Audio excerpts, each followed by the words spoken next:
Welcome everybody to another BDA Boxing Podcast, broadcasting to you live from the true north, Canada. This is Mr. BDA with you as always, and with me, my co-host King Bucho. King, are you there? Yeah, can you hear me okay? Yes, we can. Let me tell you something. Before we start, if you want to join us, go to Google Hangouts, click on that little icon that's got like a telephone on it, and you give a call to the email address that's on the top of your screen, boxingdebate@hotmail.com. That's boxingdebate@hotmail.com. Don't send an instant message, don't send an email, just you click on the phone icon. If you don't know what we're talking about, we're gonna put a link in the description soon that gives you that leads you to a tutorial, a video tutorial on how to do this. It's very simple. Yes, let's see, we got Kaiser Koba in the chat. Shout out to Kaiser, shout out to Luis Catorce, shout out to Brandon White asking BDA what's good. Well, you know, this and that. We're halfway through the month of January, which means winter is about to end, and that's always a good thing. A lot of stuff happening. Bucho. Yep. Apparently the Joshua Parker fight is made, correct? Oh yeah, it is. They had a press conference and all. Oh boy. You're sounding kind of robotic there, kind of like breaking up. Just keep talking. Yeah, can you hear me okay? Keep talking. So yeah, they had the press conference, Joshua against Parker. It wasn't that exciting. Keep talking, man, keep talking. Yeah, well, anyway, it's like there's a feud between Eddie Hearn and Parker's, I forgot his name, Parker's promoter, or manager, whatever he is. And it was pretty interesting, it was pretty funny. I think they genuinely hate each other. It seems like that guy... Yeah, it seems like that guy... Juan Pacheco's in the chat saying, Hola amigos canadienses, espero un buenísimo programa. Yes, we will have a good program. We're gonna have a great program. Yeah, like you said, that guy that... what's his name? I'll look up the name later, but... Parker's manager, promoter, I don't know what he is. Maybe he's the guy that does the dry cleaning for him. I don't know, but he's always supporting Joshua Parker, and he's talking a lot about how Anthony Joshua's been knocked out 5 times, or he said 20 times, something like that. He's been knocked out 20 times in sparring, and that nobody wants to talk about that. But I mean, listen, you gotta support your fighter. But we were talking about that, Bucho, and you said something interesting. Yeah, you're thinking that this fight is actually gonna be closer than most people think. Yeah, I think so, because man, there's a lot of hype around Joshua. I mean, he's obviously a good boxer, but his physique, he has a lot of muscle. And in my opinion, we've seen that he gets tired after 5 rounds. He starts to slow down. And if Parker manages to survive for 5-6 rounds, I mean, he can put up a fight. So, and we haven't seen much of, I mean, how good or how bad is Joseph Parker, we don't know yet. All right, Bucho, I don't know why, but sometimes when you're speaking, you sound good, and then it starts breaking up, and there's a lot of static from your end. Yeah, I'm using my fucking shitty laptop now, so because I'm updating my phone. So once it's done, I'm gonna switch over to my phone. All right. Well, in the meantime, I guess I'll have to take over and talk here, because I mean, I don't know when you're gonna sound bad or good. But okay, the guy who promotes Parker's name is Eddie. No, not Eddie. Oh man, I'm all over the place now. David Higgins. Now I want to play a little clip of Eddie Hearn and Dave Higgins, a little banter they had when they were on, I believe, Sky Sports. I guess they took down the clip because I can't find it here. But Dave Higgins was talking a lot about how Anthony Joshua is overrated. And then at the end they asked him, hey, okay guys, who do you think is going to win? Like, make a prediction. And of course Eddie Hearn said that his fighter was going to win. And David Higgins initially said, I'm not going to make a prediction, but I just think it's going to be a good fight. And so then Eddie Hearn and the newscaster, who, by the way, I don't know what's going on, but in Latin America and even in ESPN, they have attractive looking ladies as sportscasters. Fox News is always the same thing with their newscasters. Latin America, like I said, it's all a bunch of voluptuous women, delicious. But in England, I mean, I don't know, maybe it's just that one broadcast that I saw, but the woman looked a little worn out, if you know what I mean. She didn't look fresh.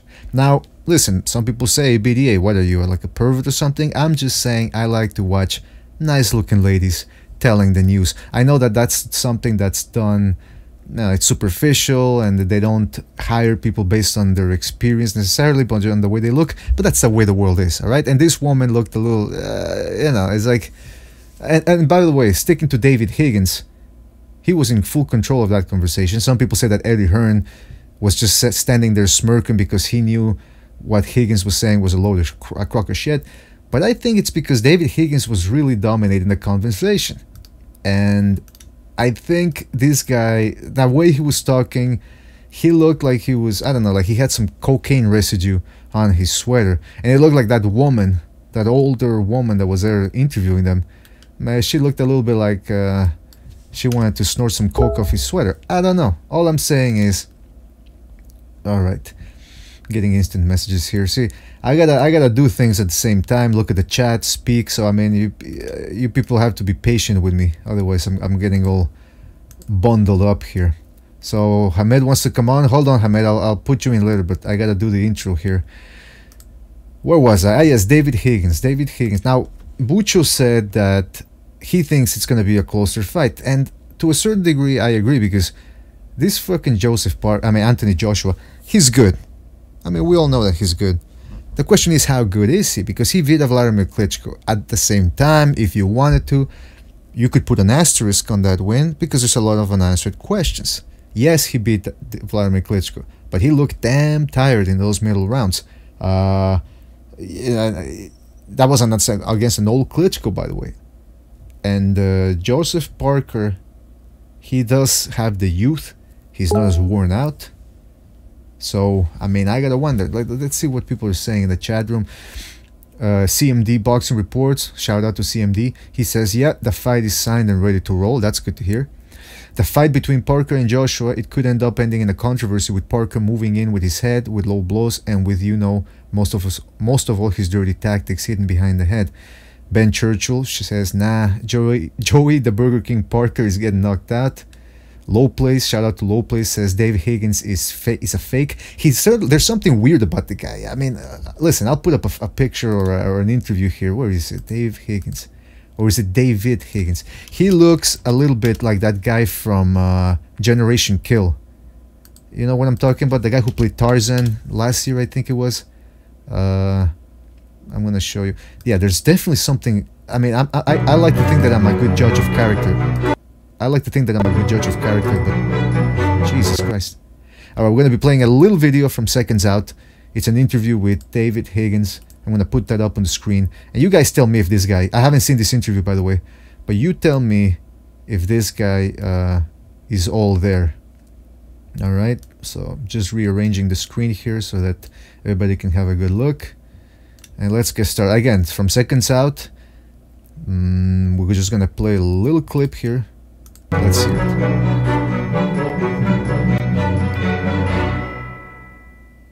This is Keith Fraser for Seconds Out. I'm here with David Higgins, who's Joseph Parker's promoter. We're here at the press conference for the big fight, unification fight. Joseph Parker against, of course, AJ Anthony. Now, right away, look at his body language. His eyes are darting around all over the place. I'm not saying he's on coke, but I've seen people on coke, and this guy looks a little shifty. That's all I'm going to say. Hold on a second.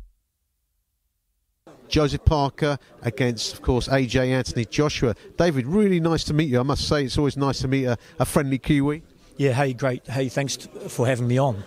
Absolute pleasure. Now, this is an exciting fight, and you've been hyping it up and playing all sorts of tricks, I would say, in order to get this fight to happen, and it's happening now. But blah blah blah blah blah blah. Let's skip ahead. See. Yeah, okay. Yeah, there is.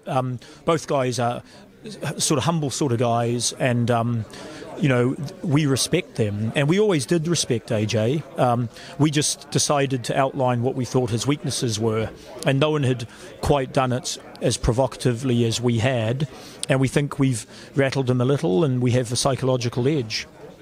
Now, do you guys think he really believes this? I mean, does this guy really think that they've rattled Anthony Joshua? By the way, I can't find the clip that I was talking about earlier, but he claims that Anthony Joshua's been staggered and hurt and actually even said KO'd a bunch of times during sparring. Now, that sounds like a bunch of bull. I don't know. I mean, listen, hey, Anthony Joshua can be hurt. We've seen him stunned by Dillian Whyte. We saw Klitschko drop him. And we haven't really seen him face that many big punchers in his career. So who knows how he would react. I know Joseph Parker isn't really a big puncher, but the fact that this guy thinks, I mean, he's sort of, by mentioning that Joshua's been flattened, he's sort of intimating that his fighter is going to do the same thing to him. So let's just watch a little bit more of the clip. Well, it's interesting because, you know, AJ, we all saw it. He did go down against Klitschko. And I was speaking to Kevin Barry, obviously Joseph Parker's trainer earlier, who did say that if that was going to happen at March 31st, Joseph Parker will finish Anthony Joshua. Do you see it possibly panning out that way? Look, I think Joseph Parker wins the fight in the late rounds because AJ has shown that he tires a bit. And now, see, that makes sense. He's not saying he's just going to flatten him in 1 round or 2 rounds. He's actually saying that due to Anthony Joshua's stamina issues, which King Bucho mentioned earlier in the beginning of the show, that's how Parker's going to take him into deep waters and take him out. That makes sense. But let's see what else he has to say. I think his chin is maybe suspect, and his style is suited to Joseph Parker in that he sort of comes forward and squares up a bit. So I think in the later rounds he might be a sitting duck for Joseph Parker. But you know, you said that Anthony Joshua's chin is maybe suspect, which is a little bit of a back down, I know, from earlier. Go on, explain yourself. No, it's not a back down. Just because Eddie says that doesn't make it true. Eddie was just frustrated because I didn't come out swinging. And I like this guy because he's going toe-to-toe with Eddie Hearn. And Eddie Hearn, as you guys know, he's not a quiet guy. He's an opinionated guy himself. He'll give you his opinion. He'll tell you what he thinks. What was it Al Pacino said in Heat? I say what I think.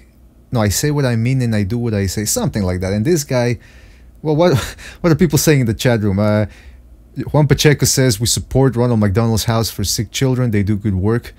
I guess they do. I don't know about that. I mean, if you say so.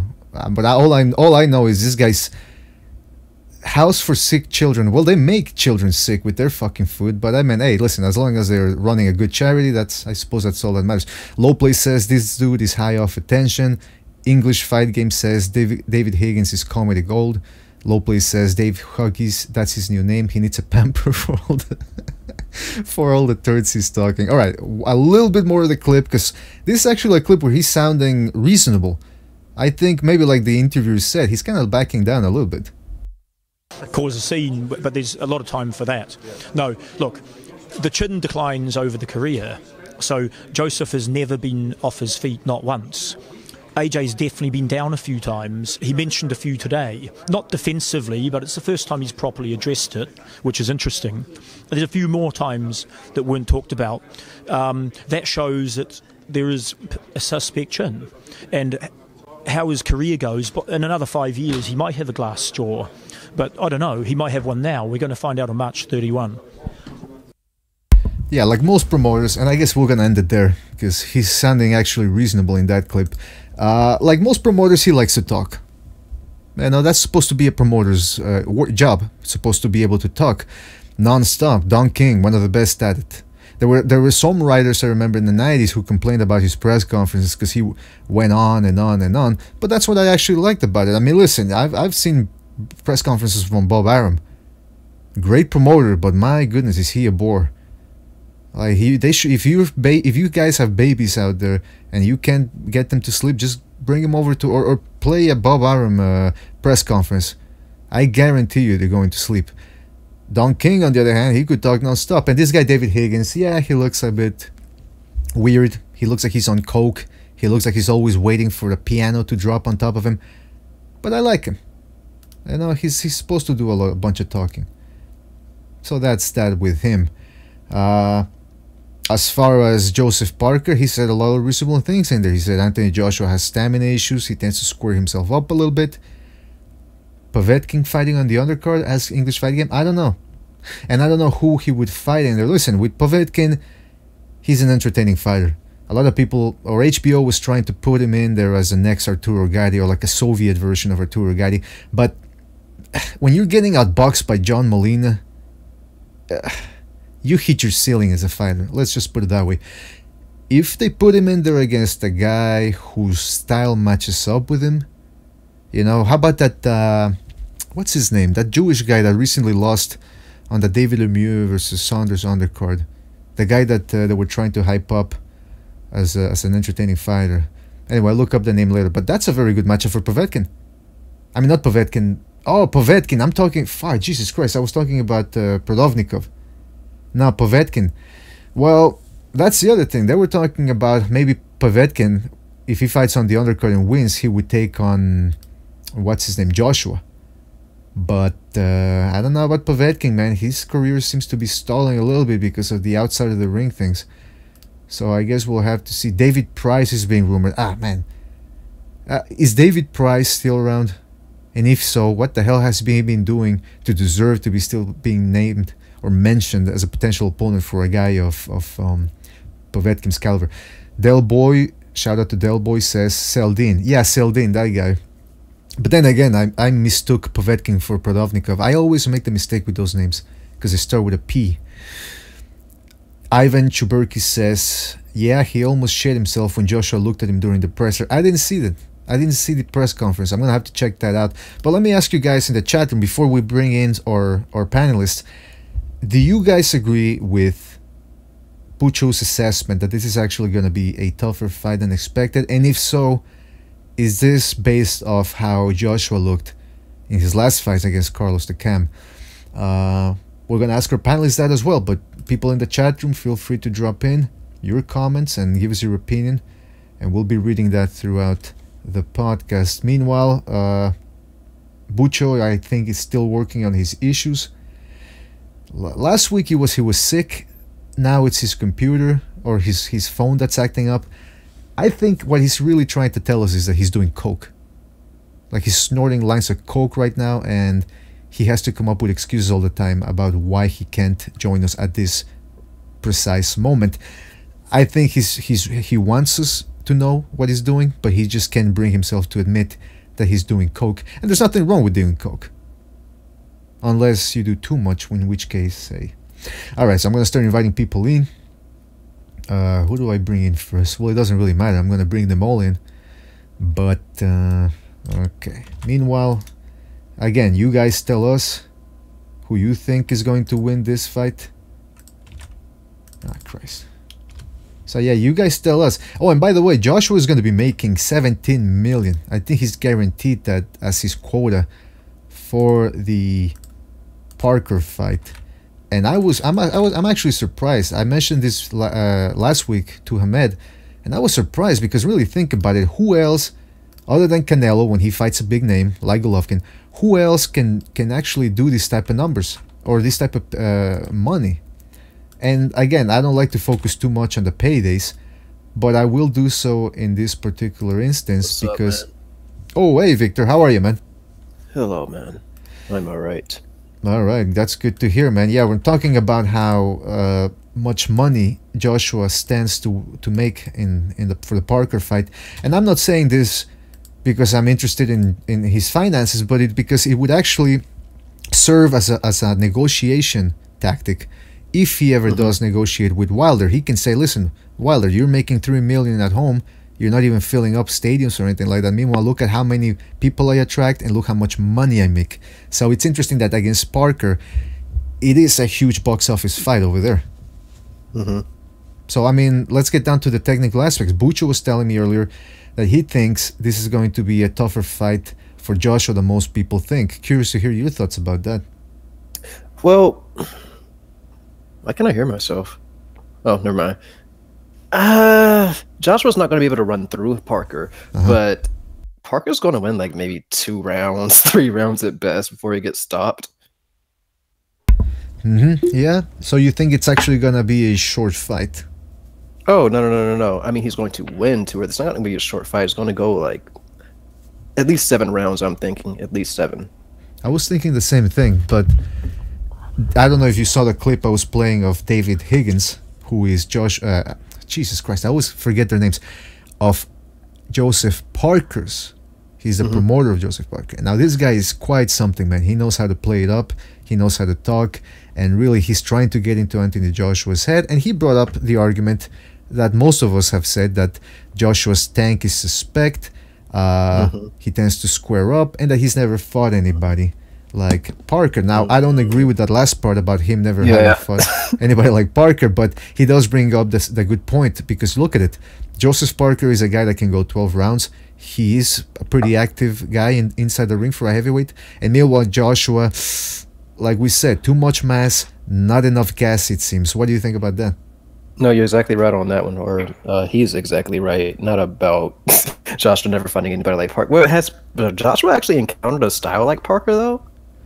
I would say that the Cam has a little bit of the same style in terms of offense, in the fact that he's not a huge puncher, but he can throw a decent amount of punches during a fight. It's close enough. Like, it's not like exact, obviously, but it's close enough. I'll go over that one. Yeah. Now, he struggled in the Takam fight, so there's, well, like, he struggled. It's not as bad as people make it sound. People sound like Joshua was like losing rounds. Takam won like what, like 2 rounds. So basically, what I think that Parker's going to do. But it's not like Joshua looks like an unbeatable monster in there, you know. Yeah, well, that's the thing. I mean, Hamed, are you there, by the way? Yes. All yeah, right. I was listening. Yeah, interesting. Well, How's it going? Good, man. Thanks for joining us, and you too, Victor. I forgot to mention that.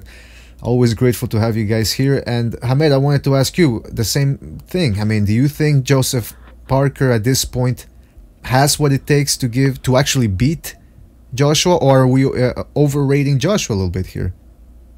I was on SplitD show on, when was it, Sunday, and we talked about this fight, and at that time I think I just what I said was what Victor was saying now. Like, I expected to go middle rounds.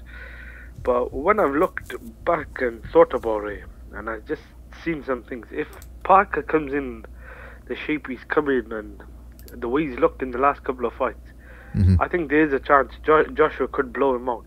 Do I expect him to blow him out? No, I don't think Joshua will blow him out. I think the fight should go at least 5-6 rounds, maybe 4-5-6 rounds somewhere. I don't think he'll blow him out. I think Joseph Parker is better than some of the fighters Joshua's fought. Apart from Klitschko, I mean, Takam, they both beat Takam, but Takam's a tougher fight, a durable guy. But I think one thing could happen. I could envisage Joshua either winning by knockout mid or early rounds. I could see Joseph Parker boxing him. Whether or not he could beat him, I'm not sure. Maybe in spurts or bursts he could win rounds here and there, maybe make it a competitive fight. I think he's got a much higher volume work rate than Joshua. The only thing is, I think he'll probably walk into big shots, and Joshua is the last person who want to walk into shots. But I'm gonna try and rewatch the Huey Fury fight before I make a proper prediction. Yeah, I was thinking about the same thing. It wasn't an exciting fight, so I didn't want to watch it again. But I feel like I should watch it again just to get a better assessment of Parker before. I was about to say the same thing. I want to watch that fight again because it's a good style matchup. It's a taller guy, and to see how Parker dealt with that reach and how he's going to deal with the reach of a stronger guy this time, because Huey Fury isn't. It's not just the reach, honestly. It's like Joshua controls distance better than Fury does. Huey Fury, at least.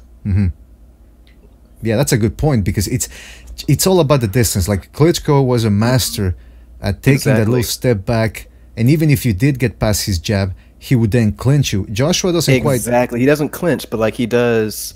He's like so imposing that you don't really want to approach him that much. You're always like afraid of the shit. So he just controls your distance, basically. He's really great at it. He was, man. And then you add the fact that Joseph Parker actually has better combinations. Like, he's a more fluid puncher now than what... And let's give Klitschko But is he going credit. to be throwing those combinations that much against Joshua, though? Who? Parker? Parker. No, I don't was think he's talking gonna be about- throwing that many combinations. I was talking what? about Joshua's combinations, like compared to Klitschko or the older version of Oh, Klitschko. yeah. Parker lets his, Anthony Joshua lets his hands go a lot more. Yeah. So, Hamed, you want to say something? Yeah, if you look at the chat, there's a couple of very interesting things. I was gonna say, Joshua could get, if he comes in as heavy as he was last time. I don't think he will, because I think his coach said they're working on the weight. He could get gassed, and I think Parker has probably got the better stamina out of the two. Yeah, I think One Parker's thing- going to be banking on that, actually. Yeah, one thing I'd say is when Parker fought Hughie Fury, I disagree. I think Vic was saying that Joshua controls the distance better. Maybe he does. I think I misinterpreted what he said. But what I was gonna say, Hughie Fury in that fight was riding a lot of those shots. Like Parker didn't catch him clean. When he did, I thought some of those shots were quite big. I mean, That's a lot not of people the are. distance. I was gonna say I thought I misinterpreted what you meant. Yeah. But he got to knock out one of his sparring partners out. But I was impressed with Parker against Takam. I wasn't that impressed against Ruiz, but against Hughie Fury in certain moments, I was kind of more impressed with Parker than more with Hughie Fury. I think Hughie Fury was kind of trying to steal that fight and nicking the fight, some of those rounds. I thought Parker controlled him and was kind of the one who was forcing the action. It wasn't a good fight or a great fight or great performance, I think, for Parker as well. I think he'll have to be better. But some of those shots, I think, were like missing by an inch. I think Parker doesn't move his head, or he doesn't have the lateral movement like Hughie Fury. Well, I'll say this. Because you mentioned, Hamed, that there was somebody in the chat room who was making good points. Everybody makes good points, and Luis Catorce is saying Parker can definitely win if he uses movement and picks his shots and drags AJ into deep water. That makes sense. And like Victor said, I think they're kind of banking on that stamina issue. English Fight Game says, I hope Parker wins. Imagine Eddie's face. Juan Pacheco says, Joshua is good for boxing. He needs to win for all of us to win. High tide raises all boats. English Fight Game then says, Joshua isn't boxing. In other words, he doesn't represent the whole of boxing. Smoking 5 says, he said he was going to come in lighter for the cam, and he came in even heavier and did even better in terms of stamina. Maybe I'm wrong. Well, let me ask you that to you guys. I mean, did you think, like Victor, you said that he didn't really look as bad as people made it seem to be against the cam.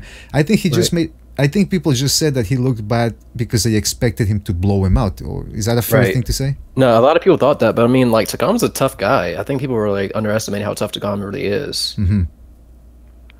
Hamed, what do you think? I think he was kind of gassed in one of the rounds.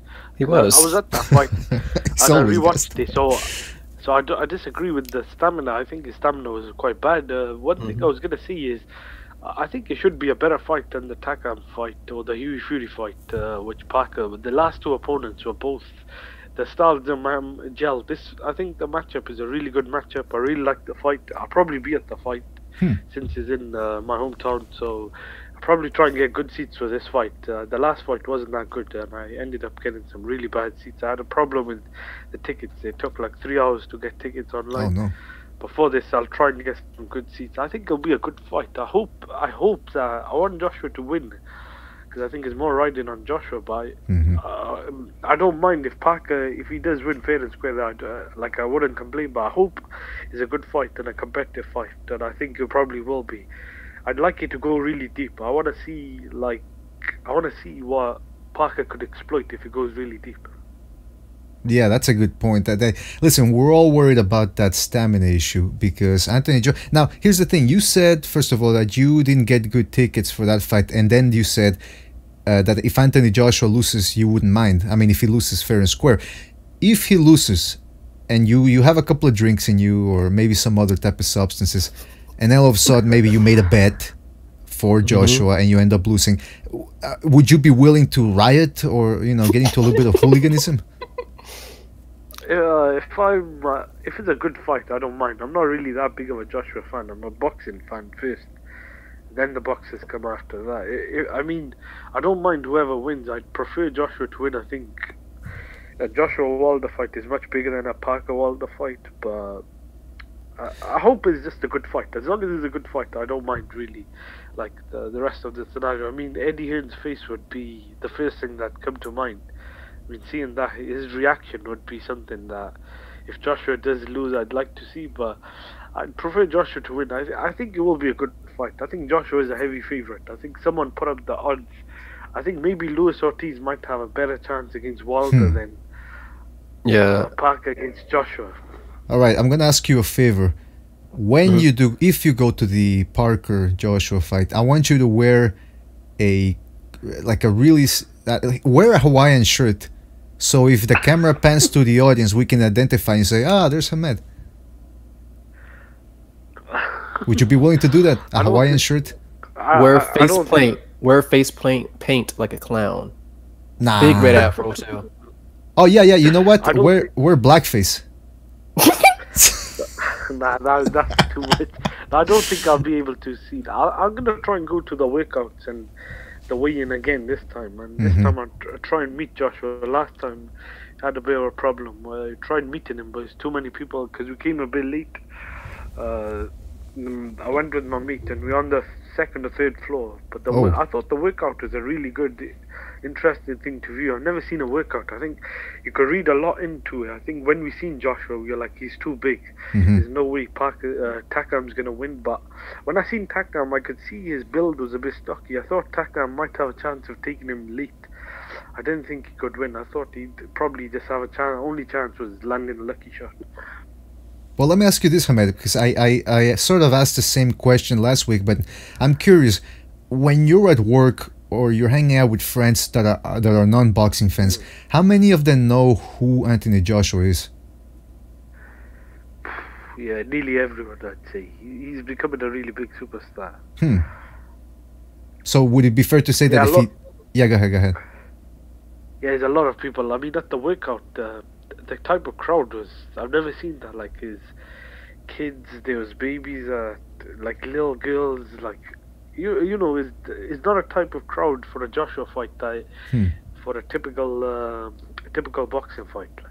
Like, I think he's got some type of appeal that I don't think other boxers have. Like, I think a lot of people that watch his fights are not really even boxing fans. I mean someone is saying, I think there's people's grandmothers and aunties and like people like that even tune up to his fights. I think he's got like a very good appeal, and I think he's very good for boxing and British boxing. But the only thing is, I'm not too sure like if that's to do with his style or the way he's been promoted. Like, it's a very interesting thing how big he's become. Well, Eddie Hearn knows how to promote his fighters, and the other thing is this: he's a heavyweight. He's an undefeated heavyweight. He's a huge heavyweight, and that always appeals to even the non-boxing fans, because they just want to see a huge motherfucker just bouncing his huge meaty fists off other people's faces. And like, for example, Brock Lesnar in the UFC, he went beyond the UFC and actually went mainstream. Speaking of heavyweights, Victor, he was mainstream first. Yeah, that's a bad argument. About what? About Brock Lesnar. Because he was like in the WWE first, like, so he already had that huge appeal before. Like, UFC didn't really add anything to his career. Yeah, you're right about that. Yeah, actually, I had forgotten that he'd been in the WWF or WWE now. That's funny. How you forget that? Because I feel like that was a long time ago, man. But I wanted to ask you. Speaking of heavyweights, somebody put up a meme or a photo. I don't know what it was, but they showed Anthony Joshua standing next to Carl Froch, and both of them were shirtless. I don't know why, but they were shirtless, and like there was a caption. There was a caption sort of like saying that Joshua was taking steroids. Now I think that's a bad comparison, because you're sticking a guy that's 240 plus pounds next to a guy that's 160. Of course, it's gonna look like he's on steroids. But do you think at this point Anthony Joshua's musculature is something that's just unusual, or do you think he's one of those genetic freaks that doesn't need anything extra? I will say that Joshua actually displays pretty much all of the signs of someone that has done steroids, but not in personality, but just like in his figure, his physique. But until he tests positive for something, I'm just going to keep on assuming that he's clean, even though he doesn't look like he is. Just mainly because they test him so fucking often. I'm like, okay, you're passing all these tests, so I'm going to give you the benefit of the doubt there. The only time I don't give guys the benefit of the doubt is when they like avoid testing. Ah, yeah. Now, people in the comment section are saying, Luis Catorce is saying that Hamed could hold up a sign that says Hamed. He says that nobody where he works knows who Anthony Joshua is. Well, maybe, it depends. I mean, if he's living in, he's working somewhere where if he's working where it's a bunch of Mexicans, they must know who Anthony Joshua is, because usually Mexicans are boxing fans and therefore they would know who he is. Juan Pacheco says Hamed doesn't eat ham. How does he? Hamed, do you eat ham? No. You know what you're missing, man. He says, Juan continues saying, me too, because he doesn't fight on HBO except for one time. Luis Catorce asks, meaty fists? Well, it's just an expression to highlight how big his fists are. Smoke and Fire says, nobody where I work knows who I am. That happens to me a lot of the time as well. You can't become a star on Showtime, says Juan Pacheco. You're a star. What? A star is born on HBO. Showtime is where stars retire. I don't know if that's true anymore. I think Showtime is, especially in the last 5 years, has really shown that they can develop fighters. And actually, well, it's true though. They haven't ever created a pay-per-view star. Mayweather moved from HBO to Showtime when he was already established. Luis Catorce says, it is highly likely that AJ is goon on the juice. And then he says, I work about with 200 women. Well, do you work as a pimp or something? Who works with that many women? Jesus Christ. I'm actually very curious about that myself. Yeah, Luis, you need to tell us where you work, man. Because if you're a pimp, we gotta know about this and actually get you here to interview you. Because we got a lot of questions for pimps. We were actually talking about pimping. Actually, I want to actually get in the market. I don't want to ask that many questions. I don't want to get anybody arrested. But man, I just want to cut me into business, man. Now, are you serious or are you? Man, no, it depends, Victor. If you know how to get inside a woman's head, then that business would be perfect for you. But then again, you also have to have no scruples when it comes to pimping out women, because as we all know, women have a shelf value, and a pimp has to know the shelf value of every woman that walks into his establishment. So, would you be willing to do that? Would you be willing to say, all right, once you're done, kick you out to the curb and get a fresh one? I'm capable of many things. The way you said that, kicked in yet. I should probably just drink more. The way you said that, where you lowered your voice and you said I'm capable of many things, that was fucking creepy, man. I'm actually thinking about kicking you out of the hangout right now. All right. So let's keep okay. So Joshua Parker. Does Joshua have a shot? Essentially, is what I'm trying to get at here. Hamed, what do you think? You mean Parker? Jesus Christ, yeah. I always get them confused. Joshua Joseph. That's what confuses me. Yeah, you think Parker has a shot or not? Yeah, definitely. I thought Parker might have beaten him back in 20... When they both, when I heard of... Chaotic British guy ever. What'd you say? No. What? Oh, I'm fucking with him. I always call him the least patriotic British guy. He always goes against the Brits, man. No, actually, he said that Josh was going to win. No, what I was going to see was when Joshua fought Dillian White, and I think Joseph Parker I was more impressed with Joseph Parker at that time. Like, I think Joshua got kind of staggered by Dillian White, and they both, when I was watching Joseph Parker, I was more impressed, but when they stepped up, I think, to world level, I've been more impressed with Joshua. I definitely say that, although I think Joseph Parker has probably boxed the better opponents, apart from Klitschko. If you take Klitschko out of it, they both fought Takam. I think Joshua might have won 12 with Takam. If the referee didn't stop it, that was like a bogus stoppage. Andy Ruiz, I know he looked bad against him, but I think Andy Ruiz might be better than a lot of the guys that Joshua fought. He's better than, I think, Charles Martin and Molina. I can't really think of many good names on Joshua's resume. That's true. Now, is there the possibility, and if anybody wants to jump in, it's to both of you. Do you think that Anthony Joshua is the type of guy that might overlook Parker based on the potential Wilder fight, or do you think he's a consummate professional and that he's just going to take care of business first? Professional. A lot of times when you have a big fight like that, it's not guaranteed, you focus a whole lot on that fight because you know, like if you fuck up on that fight, then you lose everything. So I think he's going to take this fight very seriously. I don't expect him to just like sleep on Parker. Parker's still the champion, man. Yeah, that's true. That's true. Hamed, what do you think? Like, it's a shame that we're looking past this fight now that I think about it like that, because Wilder is also still like just the champion, but we're acting like, oh, Wilder's like the big. I mean, I get why we're doing that, but this is still a legitimate fight. This is a pretty good fucking fight. It's the unification. Well, let me say this. I think the doesn't reason feel why like he's one. being underrated is because he hasn't looked tremendously dominant. I'm talking about Parker, by the way. You know, he kind of struggled against Fury. It was a tough fight against Andy Ruiz. So I think that's the reason why. Yeah, I like this fight. I think it's better that he beat Hughie Fury and he got the decision. I think some of those scorecards were a bit wide, but if Hughie Fury won, I don't think the fight. I think that belt might have been in Frank Warren's stable. Like, I don't think that Hearn and Warren would have made that fight. I think there's a lot of promotional issues there, and I don't think even if that fight got made, I don't think it would have been a good fight. Although I think Hughie Fury might. I don't know if I'm crazy by saying this. Hughie Fury might have had a better chance of beating Joshua than Parker, but I'm not too sure though about Hughie Fury getting the decision, because I think he was way too negative against Parker in certain spots, and overall I think he didn't look good on him. I think a lot of people are saying he kind of ran for like 12 rounds. I don't know, man. I mean, I'll have to rewatch that fight just to see how he looked. And I know you guys brought up the good point that that's a good starter to see how, or give us a good indication of how Parker is going to deal with Joshua.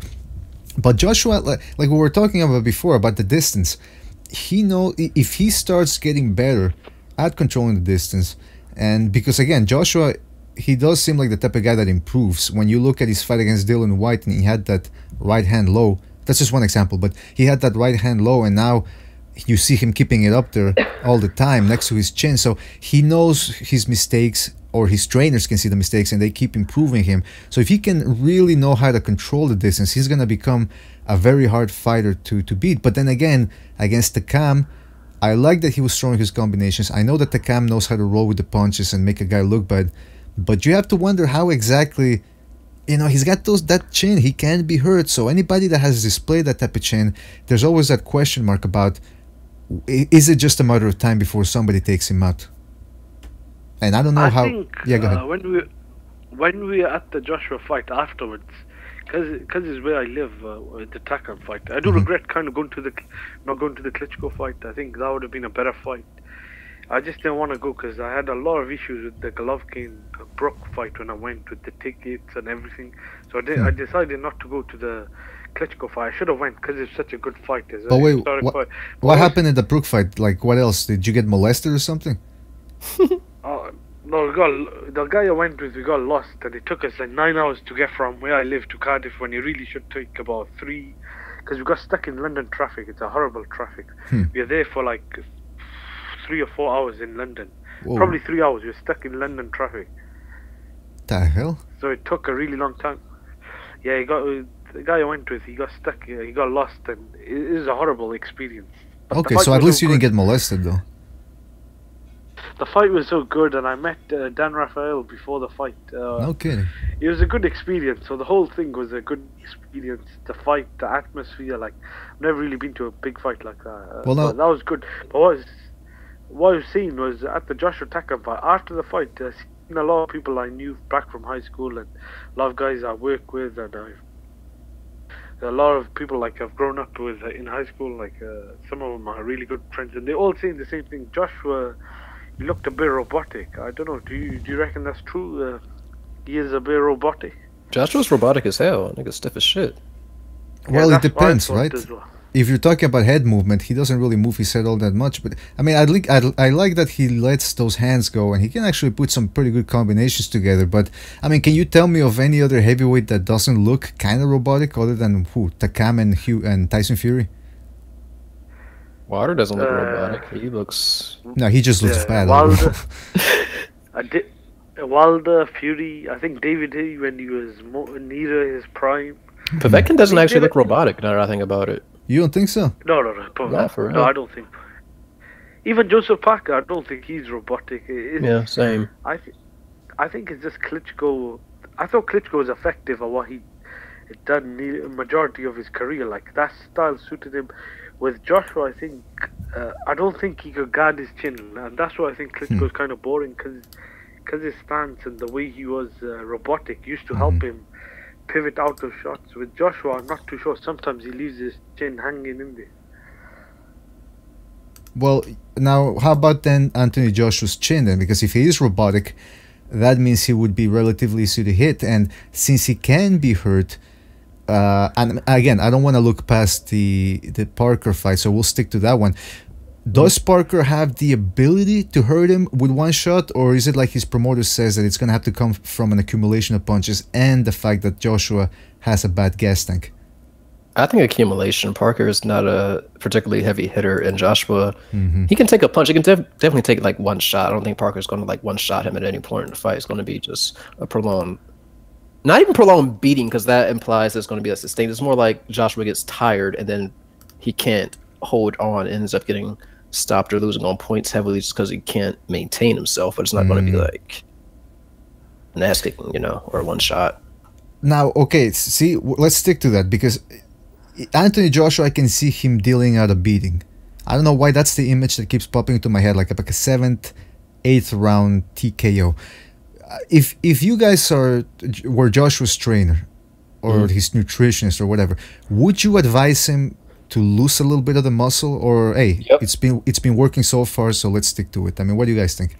Lose some fucking muscle, because at this point Joshua, I feel like, is so strong that it doesn't actually matter. Like, if he loses muscle, he's still going to be stronger than every fucking body. That's you don't true. Really need any more. That's true. Hamed, what do you think?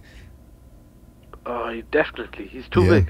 In his last fight, he's too big. I thought the fight with Klitschko was probably perfect weight. I think he was too big then. No, but I think that was his limit. I think anything. Oh yeah. Was too big. In that fight, he managed to survive. Like, I think if he came in the weight with Takam against Klitschko, I think he might have got knocked out. I don't think he was as heavy. He was not light enough to survive that fight.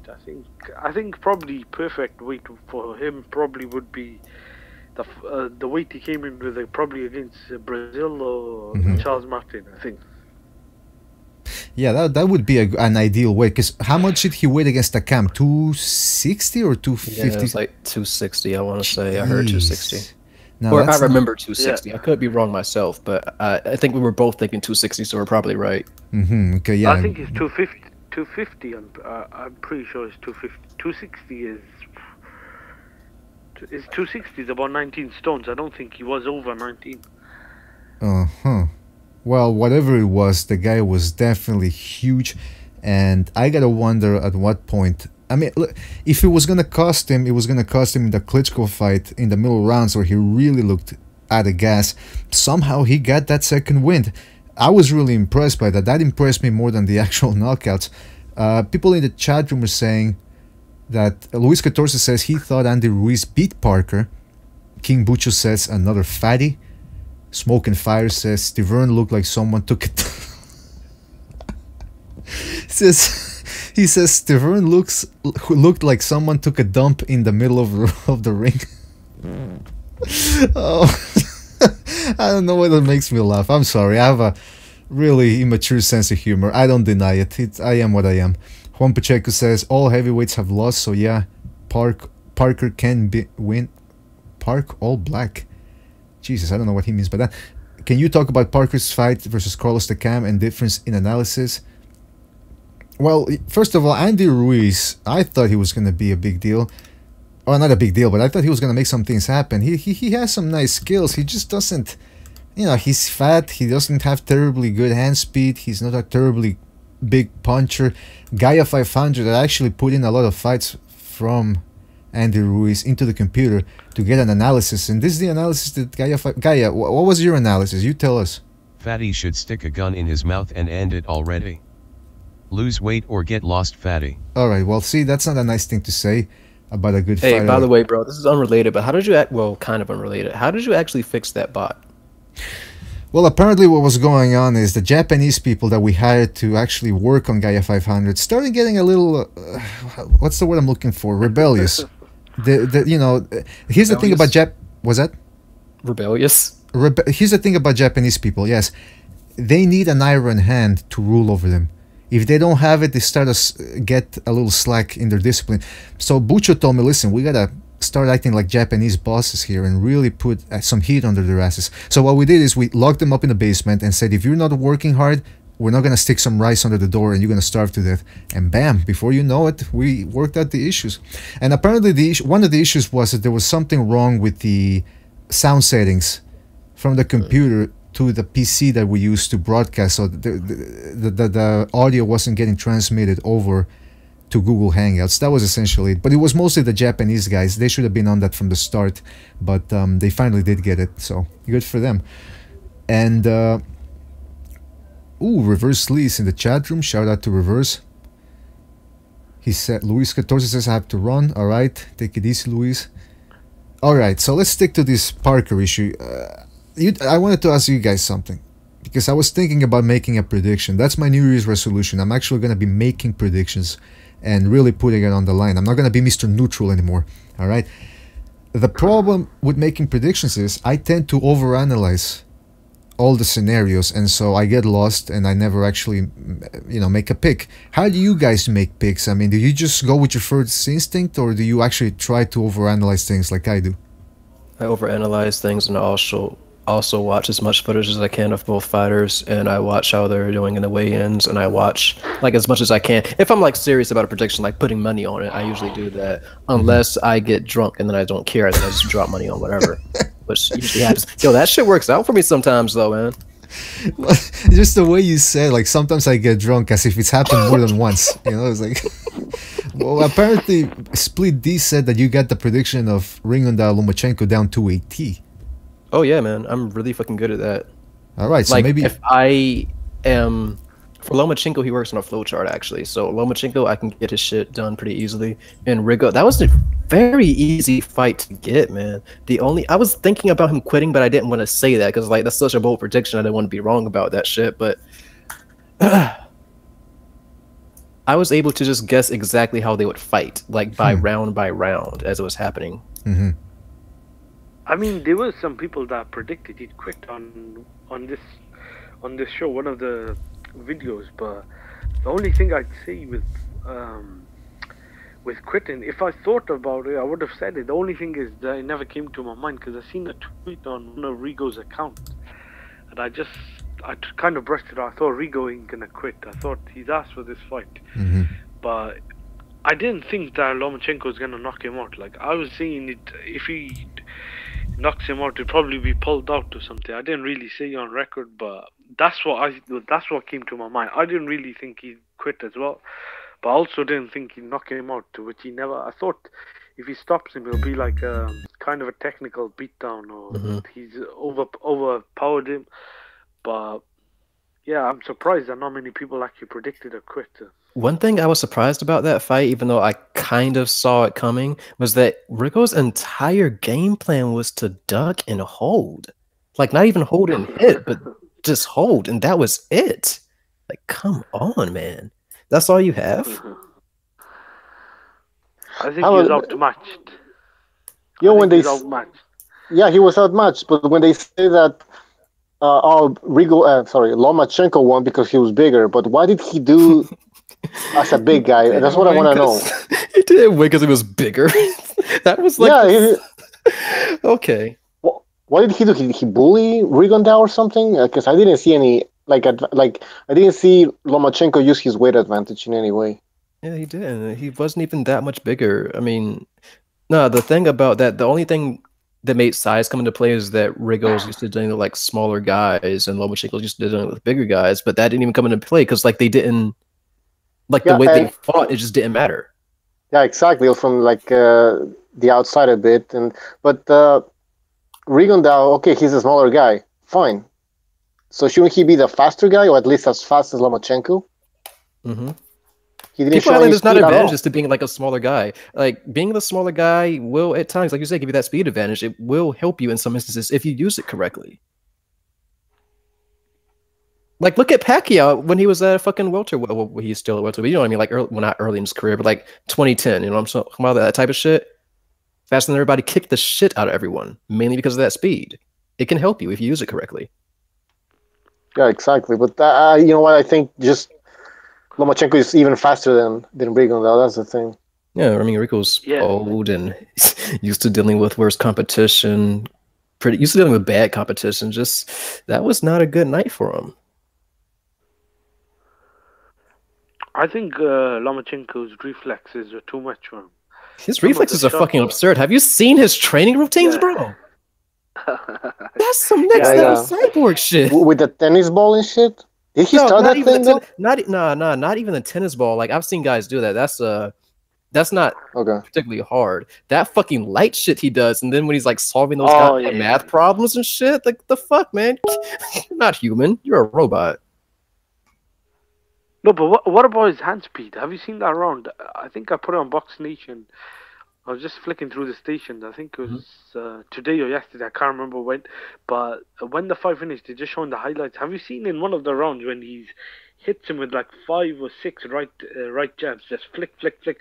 Arrigo looks confused. Like, how is he even doing? Yeah, he's very quick. What's interesting though is that Gary Russell Jr. actually has faster hands.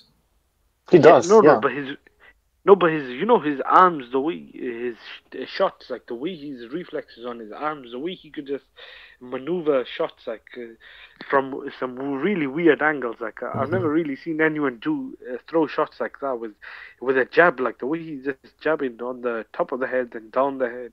Like, it's just unhuman to see someone do stuff like that. I've never really seen. Closest I'd probably say was Pacquiao in his prime, but that was just, I thought, angles. Like, it wasn't the shot, the variety of shots that Lomachenko throws. Right. I don't think I've ever seen. I've never seen anyone do that. Speaking of Pacquiao again, it's always funny to me how like Pacquiao early in his career, like when I say early in his career, I mean like as late as the first Morales fight, was really just a guy that didn't know how to use his right hand. Like, that's absurd to me that he became a champion like that at that stage. Like, that is fucking amazing. He just kind of used it to measure the distance, and then he just came up with the left, right? Yeah. Like a straight left, I don't know. Like, yeah. Like, that's crazy. You got so far just doing that? That's how special he was, man. Yeah, man. What are the thoughts? Well, he did improve with... go ahead. What are the thoughts on a Pacquiao-Lomachenko fight? I don't know. It's all rumors. Yeah, no, it's kind of weird to me, but if that fight does happen, I mean, I'd watch it, but I think Lomachenko wins. It's interesting, though. I think Pacquiao at this stage isn't... He's not equipped for Lomachenko. You don't think it's a mismatch? Some people think Pacquiao might be too big for him. No, Pacquiao isn't that big. Lomachenko's taller than Pacquiao. No, but you're right. In terms of weight, like... Yeah, no, I get that, but I mean, like, you can't imagine that Lomachenko's going to show up the same size he shows up to fight at 130. So the size difference isn't going to be that big, really. Pacquiao's not a big guy. Yeah, I agree. I'd prefer to see a 140 fight. I'd rather Lomachenko have at least one, maybe two fights at 135. Like, yeah. I don't want the scenario. There's a couple of fights over 135 that are dope. Yeah, I don't want a scenario where Pacquiao fought De La Hoya. I think that was just once in a lifetime. I don't think we'll see stuff like that again. Like someone jumping up. I think Pacquiao jumped up like 2 or 3 weight classes, and yeah, that shit was crazy. De La Hoya ended up jumping or moving down a weight, but Pacquiao initially prior to that fight, I don't think he even fought 140, and he went straight up to... Yeah, but didn't De La Hoya go all the way down to 144 or something? Something weird. It wasn't 147. He went even below that. No, it was 147. No, the initial weight was 140. No, that fight, the De La Hoya fight was not 147. That fight was like I don't even think it was at 140. I think you're right. Let me look this up on Box. Well, I'm telling you, De La Hoya weighed in at 144. No. And he didn't make 147. No, the weight was 147. The day before. But Pacquiao came in heavier than De La Hoya, which was a bit weird. Yeah, but I think it was... Okay, how much was it? Wait. It certainly wasn't 147, though. I know that for a fact. No, De La Hoya didn't weigh in at 147. I remember. De La Hoya came in at 145, and Pacquiao came in at 142. Okay, there you go. Yeah, so how the hell does De La Hoya go to 145 when he had been fighting at 154 for like forever? Well, not forever, but since the Trinidad fight, I think. No, since the Gatti fight.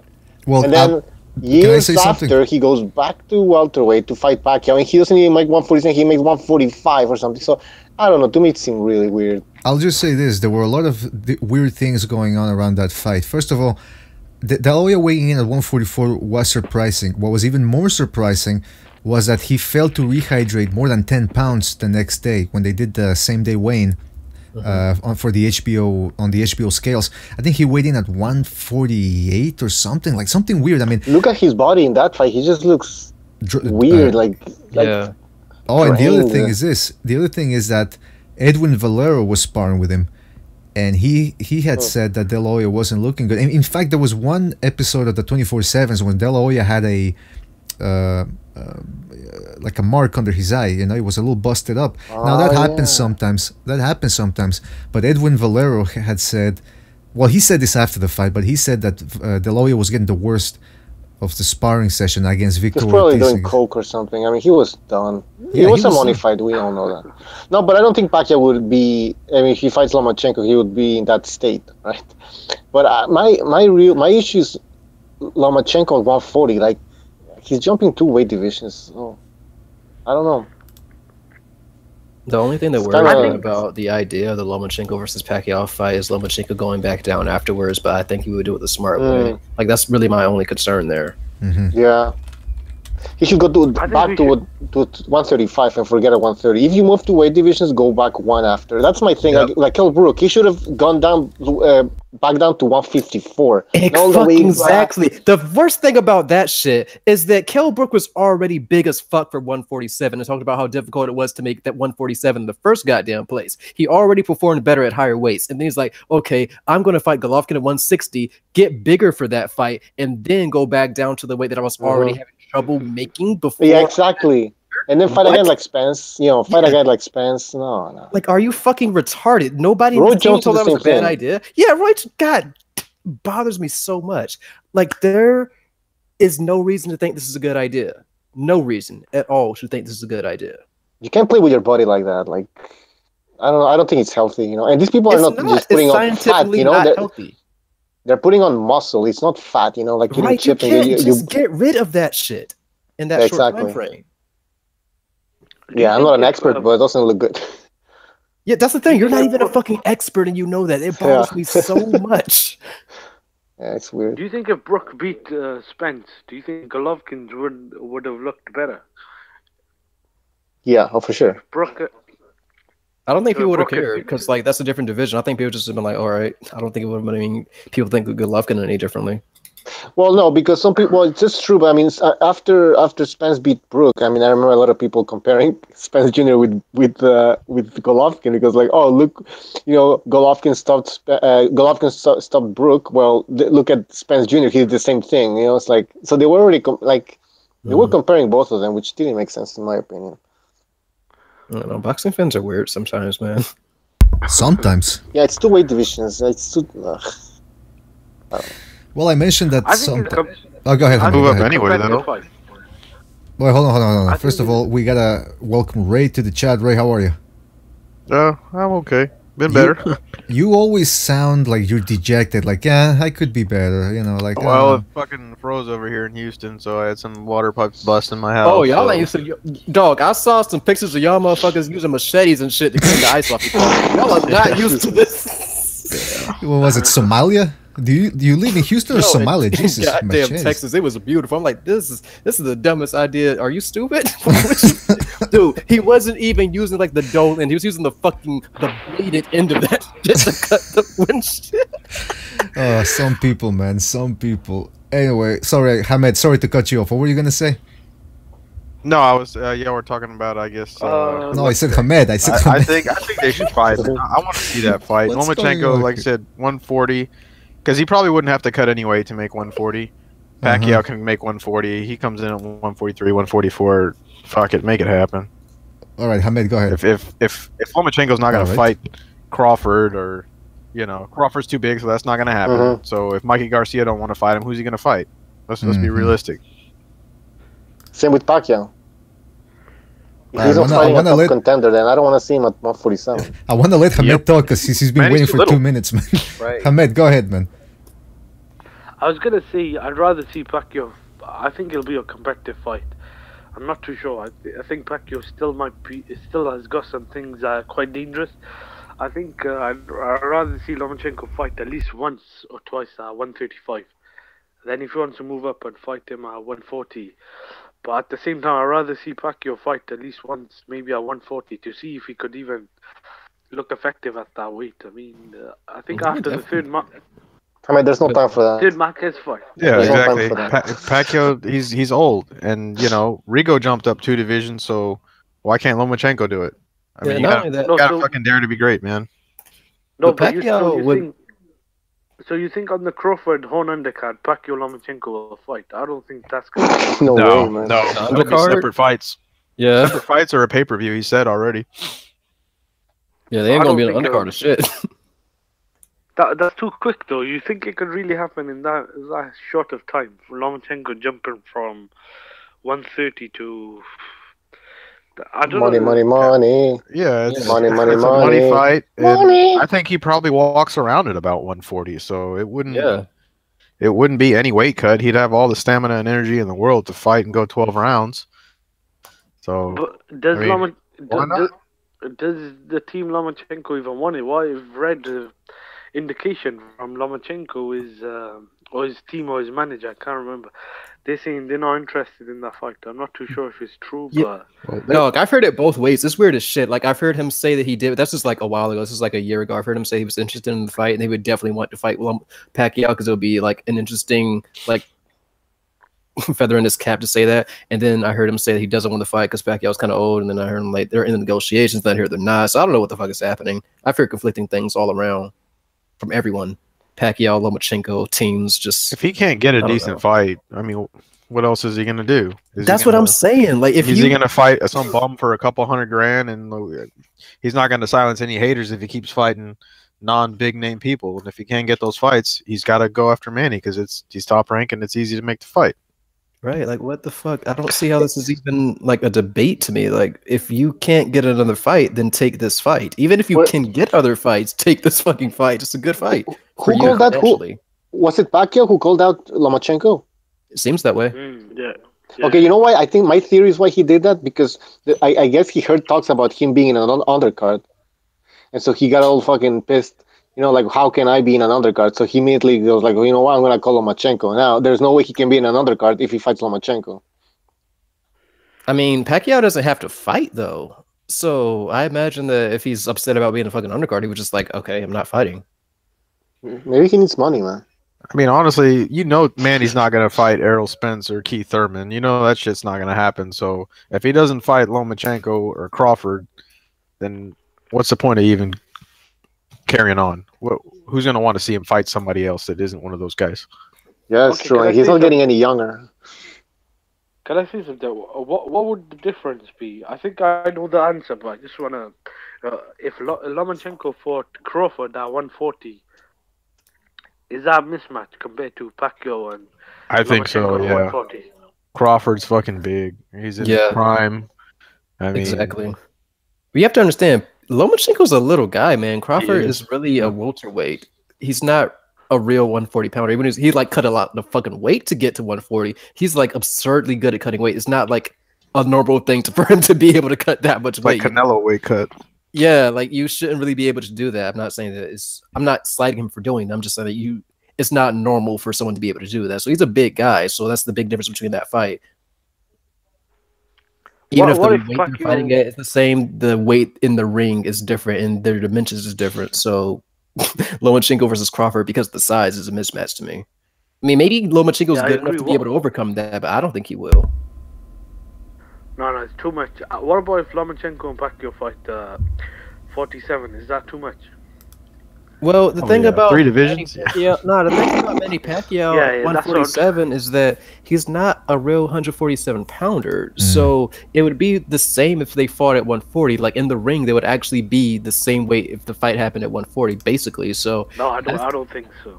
I think Yeah. 47 is too much.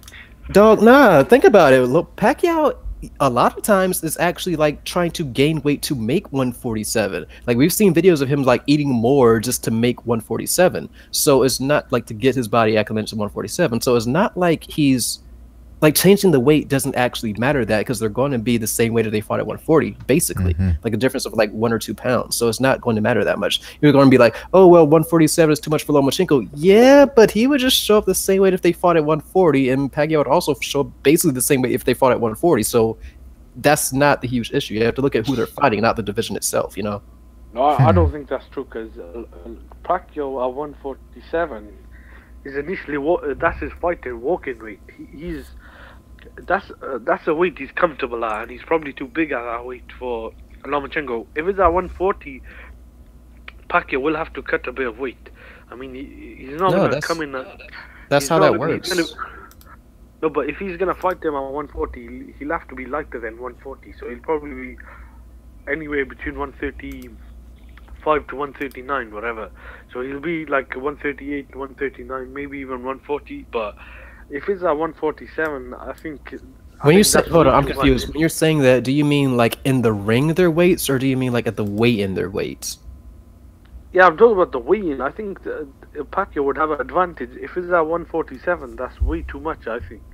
I mean, No, you're it's making just a guy rehydrate. move That's not that big of a deal. This is a regular thing. But you're making a guy move up from 130 to 147, and I mean, it's not like Lomachenko's going to like put on a fuck. It's not like you can't show up underweight, so he's not going to like gorge on food the entire time. Come in fat and slow. I mean, yeah, that's not what he's going to do. That's not what anyone would do. Pacquiao came in at like 145 or 144 for either the Horn fight or the Margarito fight. Yeah, and then the Margarito. One of his last 2 fights, he came in, and that to me tells me that he was probably just walking around at about that weight. He may not. That's what I'm saying. That's probably his weight. I think the main issue here is that Pacquiao, let's say he does walk into the ring, the actual ring, let's say at 147. But I think, Victor, correct me if I'm wrong, but you're saying that he actually has to eat a lot just to be at that walking weight, right? It looks like basically. Because there was a 24/7 where they mentioned that, I forget for which fight it was, but that that was when he had what was the name of that strength and conditioning coach that Fred Roach didn't like? Ariza, but this was about Alex Ariza, but this was about probably 10 years, not 10, but 8 or 7 years ago. We're talking about. Well, we've also seen him videos recently, like in the Horn fight, where we see him like eating a fuck ton, like your reports of that, just to make the weight. Like we don't hear him say like I'm eating more to like get up to the weight, but we see him eating more, which is. You don't usually do that if you're cutting weight, so that tells me that he is not cutting a lot of weight to make 147. Yeah, he's not. Exactly. He's not a welterweight. He's just always been fighting bigger guys and knocking them out. But now he's just getting older, and he can't really do that anymore. If that's the case, then I think 140 would be. Yeah, I mean he can cut 3 or 4 pounds. That's not going to kill him. Exactly. As long as he didn't blow up after the Horn fight. You know? Honestly, it just seems like Manny Pacquiao either doesn't like cutting weight in the first place, or he doesn't have to, or he just doesn't have the fucking time because he's a senator and shit to do that. That's like one of the 2 things. I mean, maybe on a weight cut would just slow his speed down, and his that's what he's got is his quickness. I doubt that because usually the weight cut you're not like you lose that much from it because you like rehydrate if you rehydrate properly. So I mean, he's a fucking trained professional. Yeah, I think it'd probably be more competitive at 140. I think. At 147, weight can play an issue. I mean, if Pacquiao does use his weight at 147, even though I know what you're seeing could be true possibly, but I think if Pacquiao is like, if he's not cutting and he doesn't like cutting weight, at 140 it could be like an interesting fight. I think the weight it wouldn't be much in the weight. I think maybe at 147, maybe it might be, but I'm not too sure because I always thought that. He couldn't make. I thought he could make 140, but I thought it'd take him an awful lot of work to make 140. But not only really fought. I hate to like keep cutting you off on this. I don't do it on purpose, but like not only did Pacquiao seem like he could make 140, but Freddie Roach said that he performs better at 140. Like he would perform better at 140. Like I don't know why he just didn't fight at 140. I guess he just didn't feel like cutting the fucking weight, like I said. But I mean, Yeah, he's only fought once against Hatton. He's never really fought at that weight, which is a bit weird as well. Well, nah, he was chasing a fucking Mayweather fight. That's why he's fighting all those guys anyway. Yeah, that's a good point right there. And now that that's over with, like that Mayweather rematch it's over. It's not gonna happen. I don't think. It looks unlikely even as every day goes by. Now here's the thing regarding the weight. I'm putting the Pacquiao's box rec information here. They have him listed as 5'5.5". I remember HBO used to mention that he was 5'6" or 5'6.5". I think I would have to look back at the tapes, but they have him listed at 5'5.5". Yeah. That's actually, I mean, for 140 if he's 5'5" and he's weighing 147, that's actually a lot of weight to put on that frame. Or am I wrong here? No, you're right. So I actually he's not a welterweight. Exactly. Yeah, I don't think so. Like, even look at the fucking weights that He's not a showing. welterweight. He's just always been fighting bigger guys. Exactly. Dude, you're on BoxRec right now. Look at the weights he's showing up at. He's not a welterweight. Exactly. And have you seen, I mean, just you look at his legs. That's the only thing that looks like a welterweight. It's like the rest, he looks like a lightweight or super lightweight. Fucking Rung Visai has bigger legs than him. Well, I don't know about that. Actually, you know what? I know people think that I have a calf fetish, but we really do have to, because they are... that's gotta be genetic, right? The calves, I think they say it's one of the muscle groups that's the most hard to grow if you don't have them. I mean, look at those... That's... Now, I've heard of guys doing that with their calves. I don't know what the fuck they do that. I don't even know, but I've heard of guys like improving that shit. Those are not the calves of like... If you saw those calves, you think it's a middleweight or a super middleweight or something. I don't know if you guys can see it right away on the screen. There's a bit of delay here. Okay, who's building a tent? Who's putting up a tent right now? That's Hamed, I think. Hamed, are you hiding in a tent right now? What's going on? All right, that's enough of calves. He died. Yeah, he died. Yeah, somebody killed him and they're wrapping him up in a body bag or something. No, I hope Hamed is alright, and I hope he didn't get molested. What was that? No, what was that? What did you say? He's back from the dead. No, we thought you were getting killed or something, because we heard like some weird noise, like some sort of like a Velcro, not Velcro, but synthetic plastic or tissue being... Oh my god, BDA. He was wrapping the body. We were wrong. Oh yeah, you're right. Fucking Hamed is a killer. It's the wrapper on the floor that I just put earlier on. But exactly, so the blood... I was trying to test on my headphones, so that's why I couldn't hear what you were saying. Do you have a tarp on the floor? No, I thought you said a rock was on the floor. What the fuck does that mean? Yeah, that's true. Chocolate wrapper. Oh. Is that code for dead body or? No. Like chocolate wrapper is code for black stripper, and if he says something like white chocolate, that's a white stripper. I mean, I don't know how it works. But going back to the Vasyl Lomachenko, you guys were talking about how Lomachenko would be too small for Crawford. Sorry, hold on. Hey, what the? All right, Noel Jr. just subscribed. I don't know why the subscriber alert wasn't appearing at first, but yeah, didn't even Lomachenko admit that he would be too small for Crawford? I'm pretty sure, yeah. Yeah. So yeah.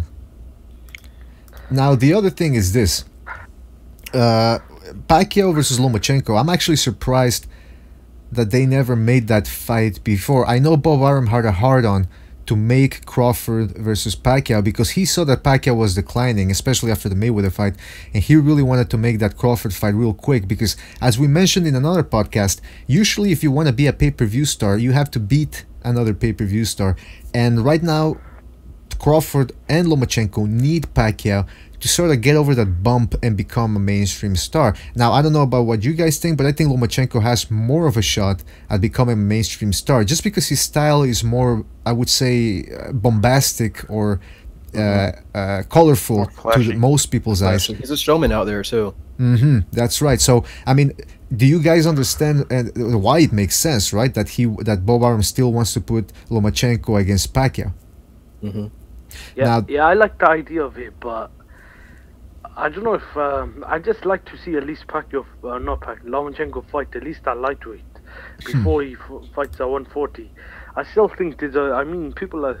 If you think Lomachenko will beat him just on scale, weight still plays a part. I mean, making him move up 2 weight classes in one night is a lot. And, I mean, people keep comparing the Rigo fight. But Rigo essentially was a 122 fighter fighting a guy who was really a 126, ex-126 fighter. Lomachenko still has not fought. But I know people probably will say he was a natural 130 fighter. But whatever you say, that was really a junior bantamweight fighting a featherweight at 130. Really should have been a 126, that fight. I don't think Lomachenko's there at that weight for more than a year, but if you make Lomachenko move up straight away now, I think he's basically moving up to about 2.5 divisions up. I think he should have at least one more fight at 135. I mean, I don't think Pacquiao's retiring straight away. He's still got a couple of fights left. I think maybe after this next fight, maybe they should think about it. I think that is probably the best way to become a superstar. Well, do you want to risk that though and have Pacquiao like decline further and you maybe even lose his next fight and then have Lomachenko fight him after that? I don't think like time. I don't like this plan at all. Well, but who's he gonna lose to? He's not fighting Crawford. If he fights, say, Alvarado, or if he fights someone at 140 and he could win a belt and it could become a title fight at 140, wouldn't it become a bigger fight? Maybe if he even wants to go down and fight at 140 again, just for a random guy, he might not even want to do that. So, I don't know. My whole thing is like Pacquiao is so big. I don't mean big in terms of size. I mean like big in terms of like name recognition. But do whatever the fuck he wants to do, man. Just take the fight. Like that's the lottery ticket. He just fought Jeff Horn. Before that fight, I don't think Jeff. I know might have been a mandatory challenger. Not too sure if I recall it properly, but Jeff Horn was not really a big name outside of Australia. I know it was in. Like they had that world tour shit they were trying to do, and Jeff Horn was basically like a Mando and he's like basically a Mando. He didn't have like that full title, but he was pretty much that. And Jeff Horn was not the first opponent they tried to get. He tried to get bigger names anyway. So I mean, I don't think there'll be a problem if he fights someone else at 140. That's the thing. Like, I don't think he wants to fight someone at 140. I don't think Bob Arum wants to do that shit anymore. Yeah. I mean, who did he fight last? Jeff Horn's top rank, and before that he fought Jesse Vargas, and Jesse Vargas was top rank back then. So, and now he's got his own platform on ESPN, and I think he's going to stick with that. Yep, I agree with you. So what you're saying is you think it'll happen next? I'm not too sure if it happens next. I mean, you think he's going to try and put Pacquiao against Mikey Garcia at 140? I mean, no, that ain't going to happen. I mean, what I was reading is Pacquiao could fight the winner of the Crawford Horn fight, but I don't think he'll fight Crawford. So that's what he's going to do, probably. Yeah, if there's like nothing else. That's what they're saying, but I mean, Lomachenko, what was I going to say? If Lomachenko and Pacquiao do fight, it'll be on a different date, and it can't. It is Crawford and Horn fight. Well, here's the thing, man. If you are gonna put Pacquiao against somebody on an undercard, which I mean, if Pacquiao is fighting on an undercard, first of all, it's because he has to, not because he wants to. Yeah, and second of all, it's like some people were saying, oh, who's he gonna fight on the undercard? Like Hamed, you mentioned Mike Alvarado. I think that's actually a name they're considering, which is a safe fight because Alvarado is completely finished.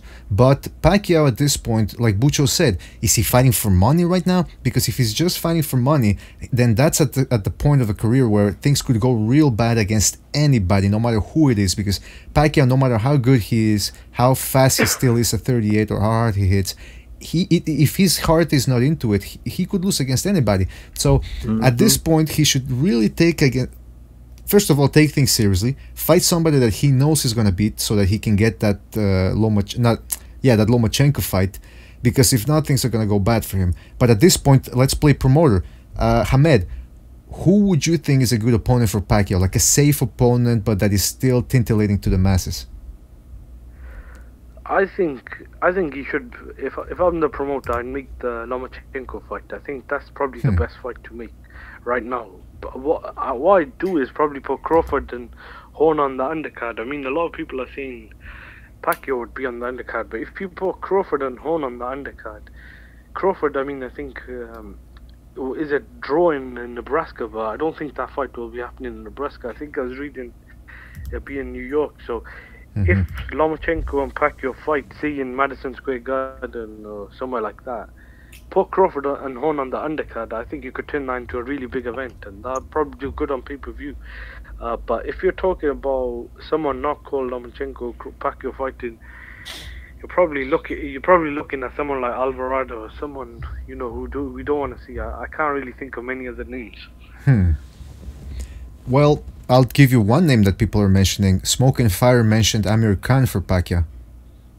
Nah, that's not happening. Khan's gonna fight in the UK, and I don't think it's not even on pay-per-view, so that I don't think that fight will be happening.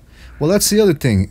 Bob Arum has already mentioned doing pay-per-views. Most people expected that he was going to stick to the ESPN formula, but the reality is, if he wants to pay a guy more than or around 10 mil or more than 10 million for a fight, he has to take his show on over to a pay-per-view platform, because I don't know how ESPN, I mean, I'm pretty sure ESPN, if they wanted to, could put up the money for a big fight on their channel, but for the most part they honestly, Pacquiao would probably sell more pay-per-view than all these other fights we've been talking about, and especially in England. Yeah, that fight would be massive over there. Yeah, that's true. But I was gonna say they could put it on ESPN pay-per-view. But who would you guys would favor then? Does Pacquiao have a better chance against Lomachenko or Crawford? Lomachenko. Yeah, I agree. I think as well.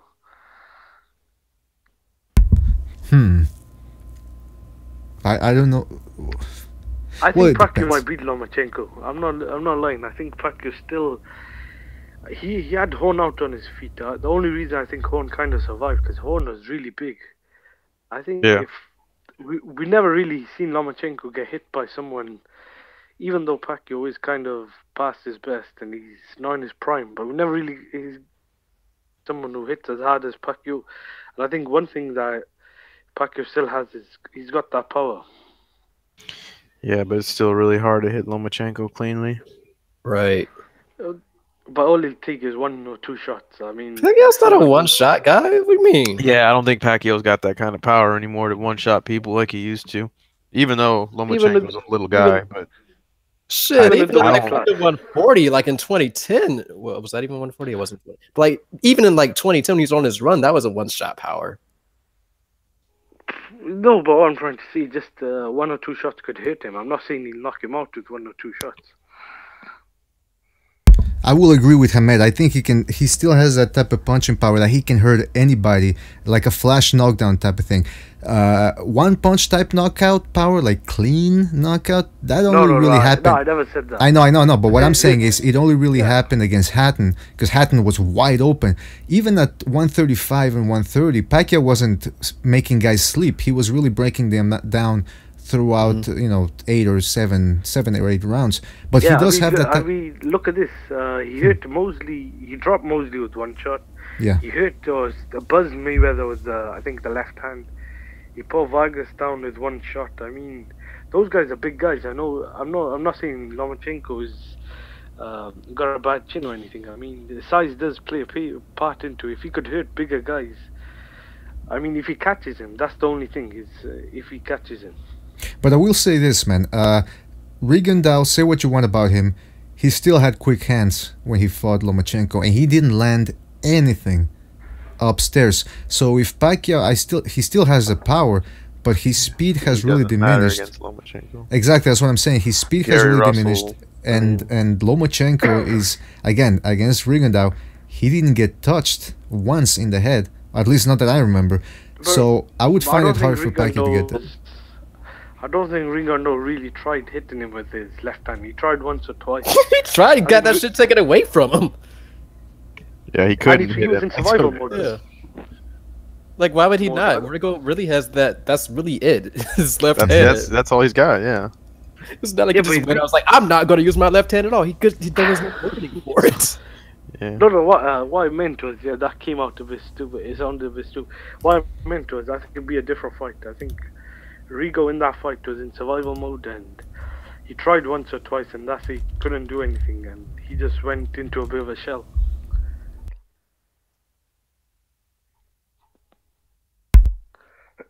Well, listen, I would like to see the fight, the Lomachenko-Pacquiao fight, in the sense that if it happened, I would definitely watch it.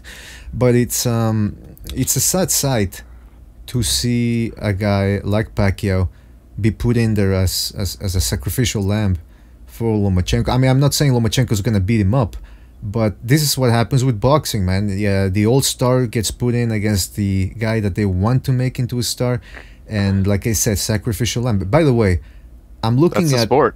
I know that's a always sport, been but that it always pisses me off when I see that type of thing. I mean, I don't know. But look, I'm looking at Lomachenko's BoxRec page. They actually have him listed as 5'7". And meanwhile, they have Pacquiao as 5'5". So I would have thought that they were the same height. To be fair, though, nah, they're not. Lomachenko's taller. But to be fair, fighters' heights are actually always wrong. Mm-hmm. So you don't. And I don't mean just on BoxRec. I mean like they're always built wrong. They like to exaggerate things. That's what I've Yeah, noticed. they're usually off by like an inch or two. They're never as tall as they say. I mean, sometimes there's outliers where they are right, but usually they're not as tall as they say they are. I've heard sometimes where like a taller guy will be built as shorter though to like make opponents not want to be afraid of them. You know. Mm-hmm. Yeah, they usually. And What about?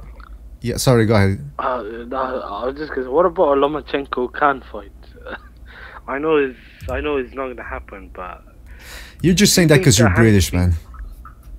You're just saying that because you're British and you want to see Khan have. Just admit it, Ahmed. You're an Amir Khan fan and you want to see him get a big fight before it all comes crumbling down, don't you? no. I was just gonna say, what about the hand speed of Khan? Do you think that would make it for an interesting fight? I know it's not gonna happen, and don't think Khan could make 140 anymore. Mm-hmm. Yeah, I wonder about that too. If he can actually make 140, Khan does dumb shit, man. I don't have high hopes for him against Lomachenko. Like, I feel like Lomachenko's the wrong guy to come in doing dumb shit against. Yeah, and I think Amir Khan is really a bona fide, at this point, a bona fide welterweight. That fight would be a little bit too. There would be a too wide a disparity in terms of weight. But no, Amir Khan needs to stick to somebody else, man. And his hand speed, I will say this, his combination of hand speed and in and out movement is really hell for anybody. I mean, I remember Hamed and me, we were talking about last week about how Amir Khan is really underrated in the sense that when he took out Alexander, he outboxed the boxer. I mean, I don't see anybody else right now outboxing Alexander. Well, actually, no. This version of Alexander, yes, but the Alexander that Amir Khan fought was a really impressive performance, and you've never really seen anybody outbox Amir Khan before. He lost to Peterson, but that was a he bit doesn't of a get outboxed. That's why I was actually very interested in the idea of like a Mayweather fight. Yeah, exactly. He gets caught, he does dumb shit and gets caught. But I feel like if you don't have like the power a lot of the times to really just punish that dumb shit he does, you would be in for a rough night. I mean, look at Khan though. I mean, yeah, I think you got to give him credit because he beat Maidana better than Mayweather beat Maidana. Right. That was a really fun fight too. Dude, That and that fight is also that was a great fight.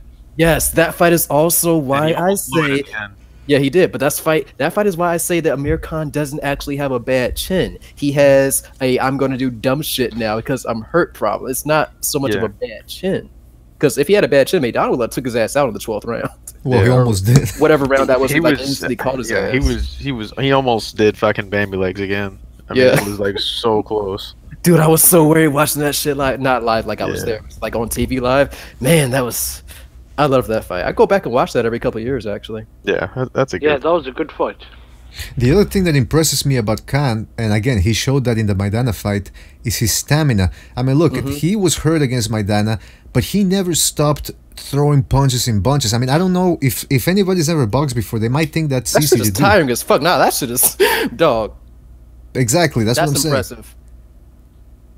He really does have a good gas tank, and that makes it hard for anybody that he fights. I mean, I don't know about you guys, but did you think he was... Again, I don't want to like go off topic. Well, we're not going off topic, but like it's hard enough to do that shit when your work rate is low. Motherfucker's work rate is high, and he's able to do that. That's crazy. Yeah, like absurdly high.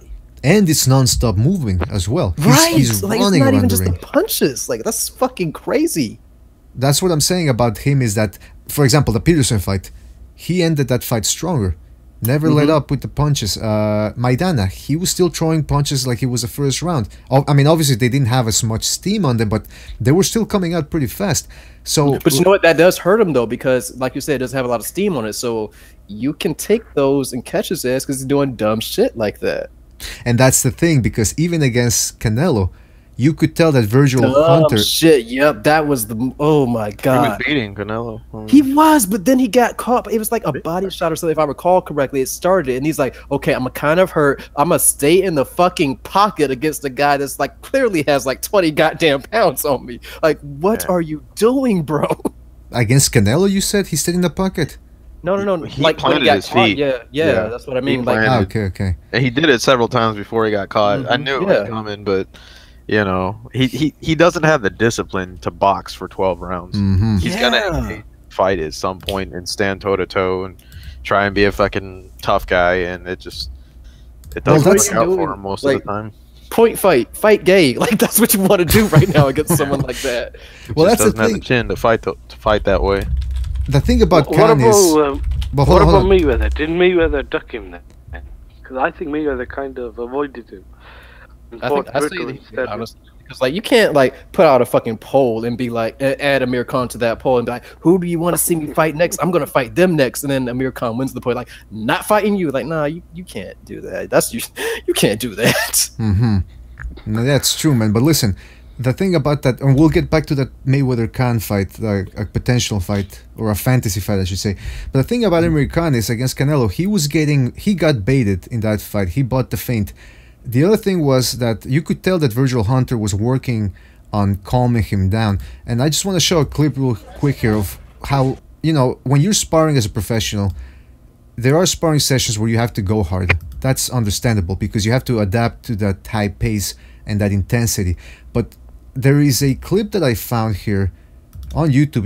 It was from a documentary about Amir Khan. Now keep in mind, this was when he was training at the Wild Card with Freddie Roach, and that was when Khan was even more offensively minded. But I mean, you guys tell me if this is the real way a guy should be I've sparring. seen it. Is it before the Garcia fight? I think. I think it's before the Garcia fight. I thought against Canelo he was bound to get knocked out. The weight was too much and he was too big. I thought against Garcia that's when he lost his head, and I think that's when he kind of threw that fight away. I mean, you can tell. I mean, there's a bit of delay from what I'm watching here, but Yeah. he's getting into exchanges. He's getting his head snapped back. He's exchanging. Who is the other guy? I've seen this before, but I'm not too sure who the guy is. I think it's some Big guy. Eastern European guy. I think. Anyway, now, to his credit, to Khan's credit, in that video, they do show another part where I think it was Marvin Sansona told him, listen, you don't have to be getting into exchanges. And then they show footage of the next session and he boxed more and was able to do more. But like Victor said, he does dumb shit. Even now with Virgil Hunter, Dude, he got worse after Virgil Hunter, man. you think so? Yeah, bro, nah, this dumb shit increased. Yeah, I agree, definitely. I thought he was more effective with Freddie Roach. Yeah. That style suited Freddie Roach. I don't think maybe the discipline with Virgil Hunter, but if he doesn't listen, then I mean, that whole thing doesn't work with between them. I don't know, man. Like, how do you guys see him worsening with Virgil Hunter? Like, what has he done that shows that he's worse? He stays in the pocket more with Virgil Hunter, and if you watch the fight with Julio Diaz, I mean, that's only one fight, but then you watch it with even against, who was the other guy he fought? Calazo. I mean, he stayed in the pocket in some of those fights a lot more, and I think when he was with Freddie Roach, he knew how to control the distance, and Freddie Roach gave him that style, how to pivot and not stay in the pocket, and the amount of time he used to stay in the pocket is very, very limited, and that's why he was so effective against good fighters like Maidana, Kotelnik, who else did he beat? Malnaji, and Zabjuda as well. These were very good fighters, and he made them look apart from Maidana, he made them look like ordinary fighters. But when he went to Vigil Hunter, apart from Devon Alexander, he didn't really look that good against the guys Oh, did we lose Hamed? No. Okay, because you stopped talking all of a sudden. I was like, what happened there? But yeah, listen, Amir Khan, hopefully he gets another big fight. It's been this summer, if he doesn't fight, it's gonna be 2 years since he hasn't been in the ring. Then again, we also know he had that little mishap with his wife. And when I say mishap, I mean his wife ended up taking Joshua's cock in her pussy or whatever it was. So I understand if the guy doesn't want to come back right away. You know, he did get a good payday and now he has to deal with that slut of a wife of his. I mean, listen, maybe I shouldn't be calling his wife a slut. I don't know the details of what happened. But let me tell you something. In BDA's experience, once a slut, always a slut. That's just my opinion. I could be wrong. Now, here's another thing. If we talk about that welterweight division, and we're going to talk more about this, I think, for Saturday. We're going to save the Spence versus Peterson talk. But there is the talk about Terence Crawford taking on Spence or Thurman. And I don't know why people keep talking about that fight, because realistically, I just don't see it happening. I mean, is there some sort of something that I don't know that Bob Arum and the PBC are actually talking about making that fight, or? Oh yeah, I don't see that shit happening either. The thing is though, like Spence seems like he is open to the fight. I'm pretty sure Crawford wants that shit, but I don't see it happening. It could happen at the end of the year. Crawford's got to beat Horn, and then, well, probably next year. Crawford will hold on to that belt for a while, and whenever Spence and Thurman finally win, I think the temptation of having a unification for welterweight will be too much to pass up on. Hopefully, because that would be fucking amazing. It won't be till next year, I don't think.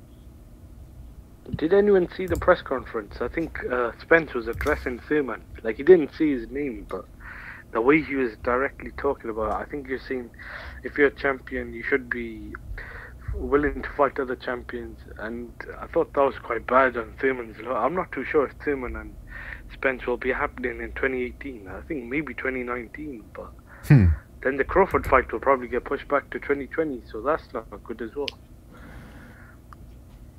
Well, that's the thing. If you're with the PBC, you got that PBC plan, which is fighting once a year, twice at the most.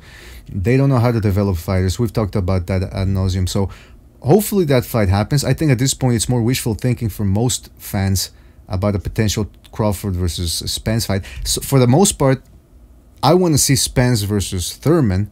That's actually the realistic fight that they're planning on making. Thurman doesn't seem to want that shit at all. That's what bothers me so much. Sorry, I didn't catch the first part. What'd you say? Oh, Thurman doesn't seem to want that fight at all. It bothers me so much. Why though? Why does this guy?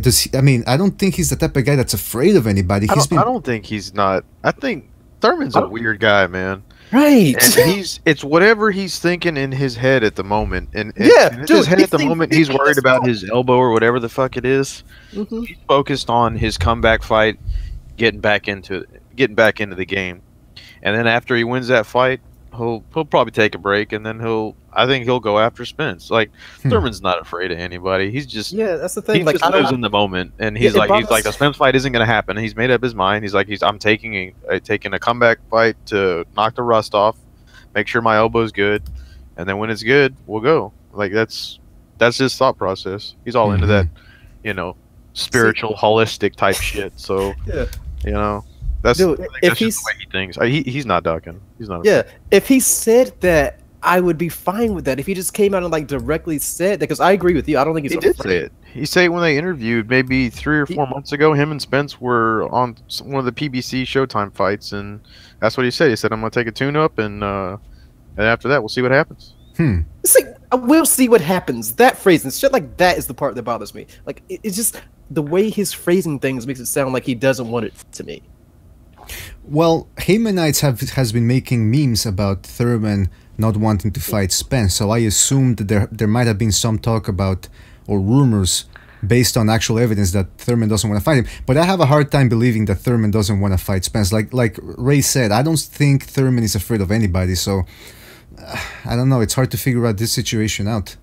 Yeah, the thing that makes me think that Thurman isn't afraid is because he fought Porter, and honestly, Porter is probably at the time his worst stylistic matchup in the division. Mm-hmm. Yeah, Porter is the worst style for anybody. He just makes fights incredibly ugly. So the fact that he took on him and took on Danny Garcia afterwards, it's pretty clear he'll fight the best in the division. Well, we didn't consider Danny Garcia the best in the division, though. The general consensus was that he wasn't. It's like, even for Porter, though, I'm not talking about like how tough they are. I just mean like stylistically. Like, we've always said that Keith Thurman doesn't seem to have much of an inside game. We also say that he's probably weak to the body after the Collazo fight. Mm-hmm. What does Porter do pretty well? Fight on the fucking inside, maul you, and he's also a good body puncher. So is Spence, though. But Spence, we also argue that Spence may be a glass cannon. So to me, it's not as stylistically poor for Thurman as the Porter fight, because we always like kind of said that Porter seems like a really fucking tough guy, so that negates Thurman's power, which had always been like kind of suspect since they stepped his competition up, you know. Well, yeah, that's the thing about Thurman. He's never been a bona fide knockout puncher against, you know, like Golovkin. He can drop guys. Well, actually, yeah, even at the elite level, like Daniel Jacobs, for example, who is proving to be one of the top middleweights, he dropped him. He couldn't drop Canelo, but you can see that he hits anybody the right way, they're going down. Thurman, on the other hand, he did hurt Porter, but that was more because of the way Porter comes in. He did seem to stun Garcia, but Garcia has an iron chin.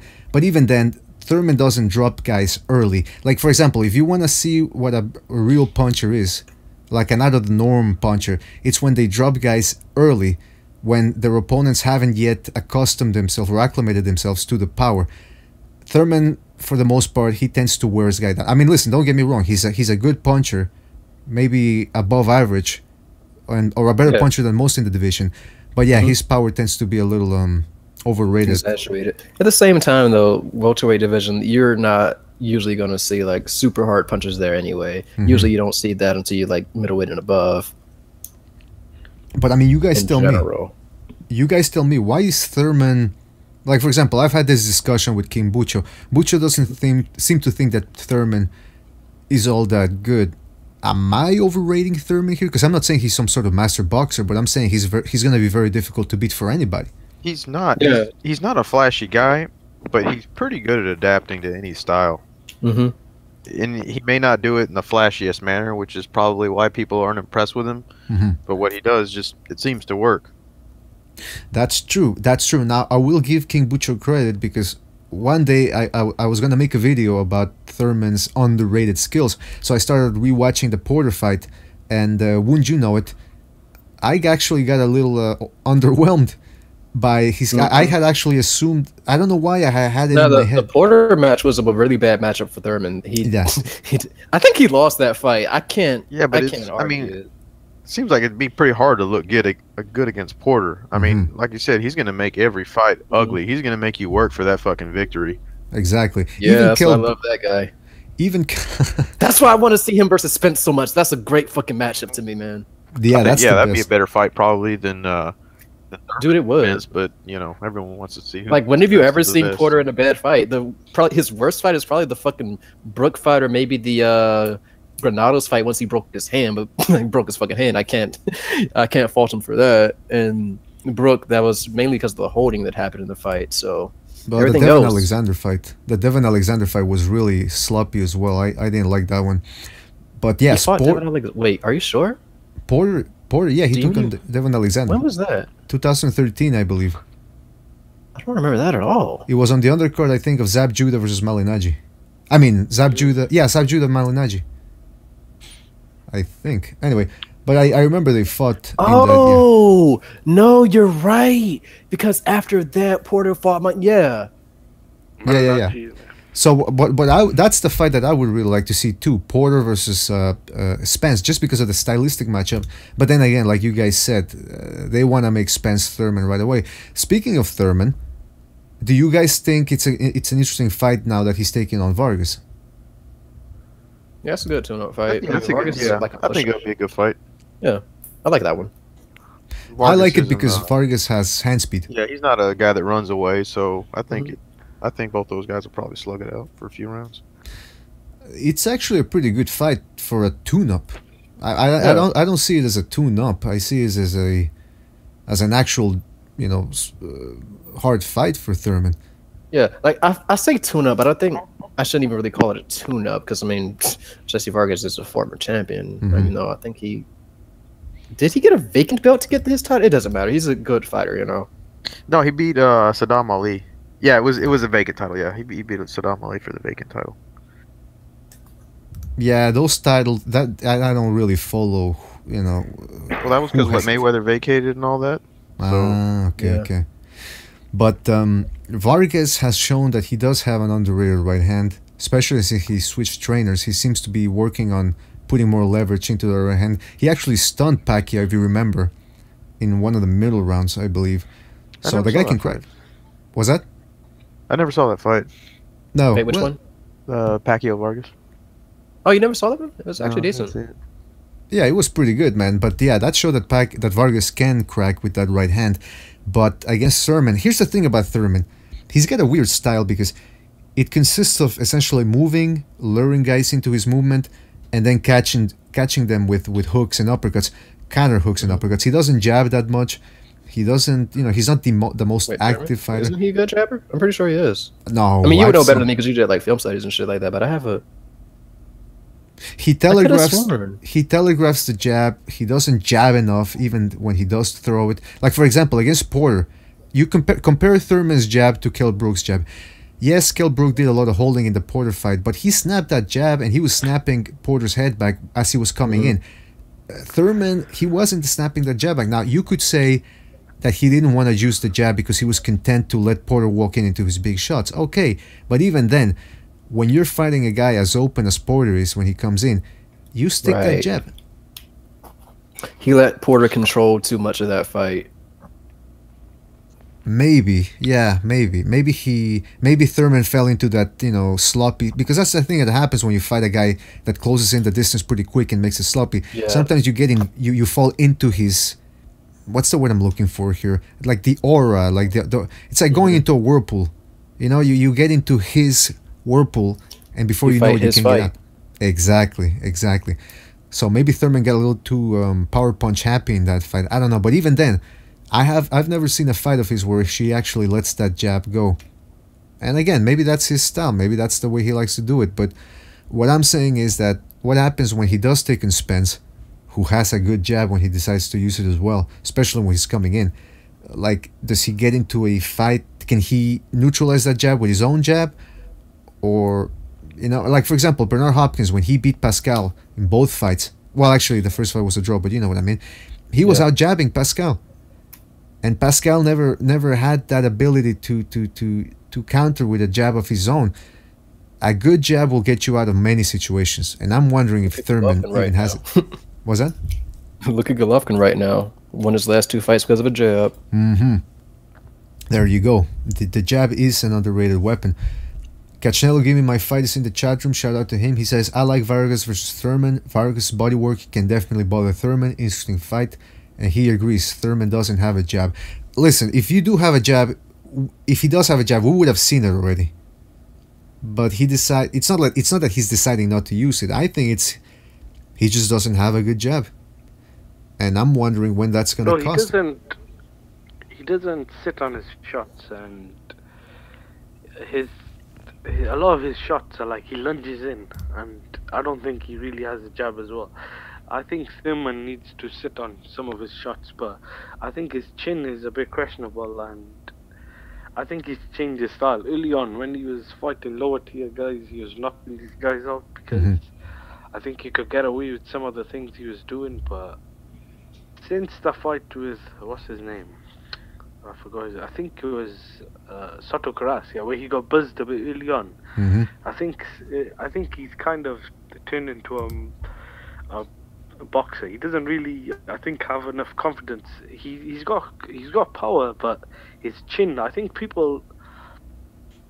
hasn't got enough power. He has got power, is his chin, and in order to knock people out, you gotta be able to take some shots. Like Golovkin, obviously he doesn't hit anywhere near as hard as Golovkin. His power is kind of overrated, but I think his body and his chin are not like tough. Like I think Collazo had him almost out on his feet with a body shot. Porter hit him, and I think he's been down against, I think it was Quandary Robertson. I think it was when he was a prospect in his 6th or 5th fight. But he was also hurt against. He was also hurt badly against Soto Grass in the first round, I thought. But he did recover quite well, which I give him credit for recovering. But I think it's more to do with his chin and toughness than I think power. I think he's got enough pop to keep people off. I think he's not willing to take exchange enough, because I don't think he can take as big as shots as some of these guys he was fighting. Like I think in some of his recent fights, that's where he's had to use his movement to try and outbox him, then try and knock him out. That's a good point. You said that he has a bad chin. I will disagree on that. I don't think his chin is that bad. I think it's his body. No, I don't think it's suspect. I don't think it's bad. If I said bad, oh, okay. I thought I heard you say that. That Was incorrect. But no, I don't think he's got. I don't think his chin is better than Porter's or Garcia's or even Spence's chin. I think it's his body that's suspect. He likes to move side to side, and when he does that, his elbows aren't pinned to his body. You saw Collazo hurt him with was it a left hand, I think, to the body, and Porter also hurt him with a left hook, and there was somebody, I think Carras maybe made him react a little bit. So it's definitely the body shots, and that's why there's a lot of people. I've been reading comments on the internet, and people say, yeah, Spence, that the formula is this. Thurman has been hurt to the body. Spence is a good body puncher, therefore Spence is going to beat him. Now, it's very simplistic, but they do have a point that we have seen Thurman doubled over, like visibly hurt by body shots, and that's really Spence's bread and butter. So I mean, we'll have to wait to see for Thurman to beat Vargas, because that's not an easy fight at all, and we'll have to see. Then we'll talk about him against Spence, and we also want to talk about Spence later on this Saturday. We'll save that for Saturday, the Spence Pearson talk. I think we've been doing this for 2 hours. I think we're about to cut it short in about 10 minutes. I wanted to ask you guys. I was reading Boxing Scene, and they're talking about a Chavez Jr. versus Angulo fight? Yeah, I saw an article or something. He's mad at Chavez because Chavez, I don't know. Well, first of all, being Chavez and putting it off or not making progress or something on it. I mean, I don't know. I wouldn't really care to watch that. First of all, who isn't mad at Chavez Jr.? That guy's everybody's pissed off at him. Second of all, if that fight happens, I think it's going to happen on like TV Azteca or something, like a Mexican channel. Keep it there, all right? Please keep it there. Don't even want to stream that. Angulo has been I came back. Keep what where? The Angulo. They're talking about Chavez Jr. versus Angulo. Yeah, so listen, keep that fight. I don't want to see it. Keep it in Mexico. Keep it contained there, like they tried to contain the swine flu a couple years ago. I do not want to see that fight. I've had enough of Chavez Jr. I'm not the type of guy that likes to complain, but this time with Chavez Jr., I just cannot stand the guy. He's been giving too many chances. I didn't give him a chance against Canelo. Didn't want to see that fight. Don't want to see him fight anymore. He doesn't... At least if he put on entertaining fights like Prodovnikov. Prodovnikov at this point, we know he's limited. But if you put him in there against the right guy, it's gonna be a good fight. Chavez Jr. doesn't even make good fights. When was the last time Chavez Jr. was in a good fight? Come on, pop quiz. I mean, in your opinion, guys, what was the last time you enjoyed from Chavez Jr.? Fanfara. Now, did you like that fight because he got his ass kicked or because it was an entertaining fight? Yes. Yes, what? Just yes. Yes, because he got his ass kicked. And do you guys remember that post-fight interview where he goes, like they asked him, are you all right? And he goes, yeah. I think, it was about, what did he say? He thought he won the fight, but he actually meant to say that he was winning the fight. But even then, this guy is deluded beyond belief. I love the idea of him getting stopped and be like, I thought I won the fight. That's what I thought. Listen, hold on. You know what? Before we leave, I gotta play that clip. Because it's just the fact that I like to keep believing, in my mind, I like to believe that he actually meant to say that he thought that he won the fight. That shit's just more funny to me. But there is let's see if I can find that, man. Come on. Did he quit on his stool, if I recall correctly? He did. He quit. Thought the fight was over. He was just like, oh, well, fight's over. Like, oh, I thought I won. I thought I was. It's the marijuana, man. Too much marijuana from this guy. All right, here's the clip. I hope this is it. Julio, are you okay? Yes, I'm okay. You know, I have a tough opponent. I think I'm winning the fight, but this is. You thought you won the fight? I think I won the fight. You know, before the 7th round, I think before with the referee deduction. I don't know you. Of course, he meant to say he thought he was. Oh, hold on. Vlad Wudechuk just subscribed. Shout out to Vlad, thanks for subscribing. Yeah, I think Chavez meant to say that he was winning the fight, which is even crazy. Even that's crazy. But the best part is Jim Gray's reaction. Let's watch that again. Have a tough opponent. I think I'm winning the fight, but this is. You thought you won the fight? I think I won the fight. You know. Let's zoom into that. Oh, I can zoom in. Fuck. Look at Jim Gray's reaction. It's the reaction that I would have if somebody came up to me and told me they like to fuck kids. Like that's the face I would make. You can tell he's just thinking, what is this guy going on about? But you know what? Chavez Jr. was entertaining at one point. I will give him credit for that. He stepped back. What? He stepped back. Like, look at him. He's like, you said, he's appalled. Yeah, he looks absolutely disgusted, and I can't blame him. Not just the look. He's actually stepped back, like you said. He's like, "Oh, what the fuck? No, get away from me." Yeah, he's toxic, man. He is toxic. What are people saying that Chav? Oh yeah, Hawker Mustang. Shout out to Hawker. He says Chavez Jr. Martinez was good. Yeah, that's what I'm saying. There was a point where he wasn't bad, but for the most part, nah. Cachello giving my fight says Chavez Jr. said he wanted to move up to heavyweight. He could have, but he would. The only thing is he would look like Andy Ruiz. That's the only problem. Cachello says he keeps eating those Cheerios. He just might be able to. Yeah, Cheerios. I can't believe every time I see a commercial for Cheerios, they talk about it as if it's a healthy breakfast. It's full of sugar and salt. Keep eating Cheerios. You're gonna look like one. Stupid fucks. Chavez Jr. is a part-time boxer. Yeah, that's for sure. If you guys think Chavez Jr. is bad, check out his little brother. Oh, I've seen him. Omar Chavez.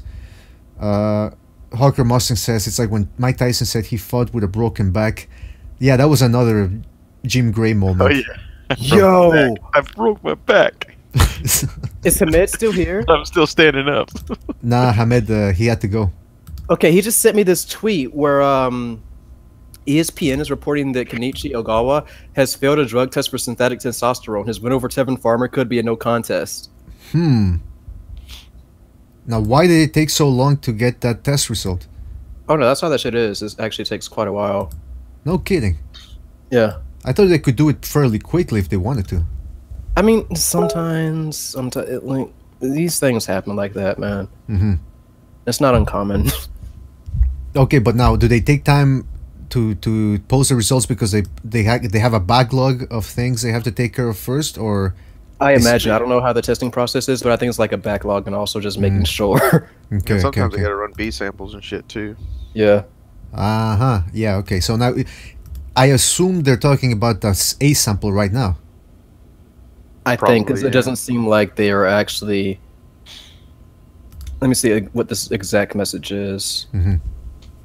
Yeah, and while you do that, I just wanted to say that I thought they only revealed the results when they actually got the results for the A and B sample. Actually, no, because they just outright said he's failed a drug test. So no, that's both A and B. Like once you say you failed it, that's everything. And what did they say? Synthetic testosterone? Yeah, that's everything. That's a steroid, synthetic testosterone. Okay, before. Like yeah, go ahead. No, that's it. Like everything that's a steroid is synthetic testosterone. Okay, before we leave, I was talking with Hamed last week. We were doing an episode, and I mentioned that Peterson had been caught with testosterone prior to the Khan rematch that never took place.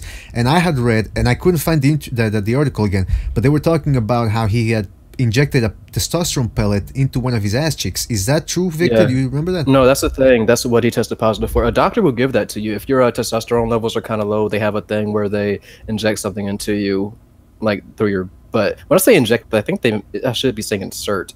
But anyway, they put it there and it just releases in your body. That's a common thing. Really, you can't get a TUE for that. I'm quite sure, but I think that the main issue for that was that the doctor didn't even test him enough to determine if he needed that in the first place. Because the way your testosterone levels actually work, if you even need something like that, they're supposed to test you a whole fucking lot, because your levels do fluctuate normally in the first goddamn place. That's how that shit works. Sometimes you're low, especially if you're training, man. Sometimes you're low, sometimes you're high. So you can actually get somebody on the right. Okay, so this group called Fancy Bear actually hacked USADA servers and found a bunch of emails for them for the Olympics. I'm bringing this up because they actually talked about this in those emails. They talked about how if you test guys at certain times, you can get their levels to be really fucking low. So they can be on something, but their levels are still low enough that they're within range.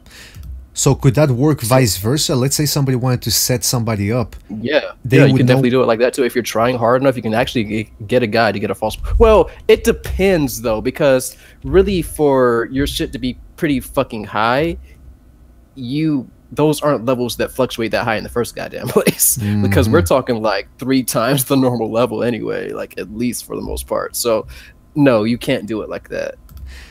See, that's why I dislike this whole PED testing, because like Precise Puncher said in the podcast once, he's like, it's these guys are ahead of the curve when it comes to cheating the system. So I mean, I don't know. If that was the case, then nobody would ever get caught.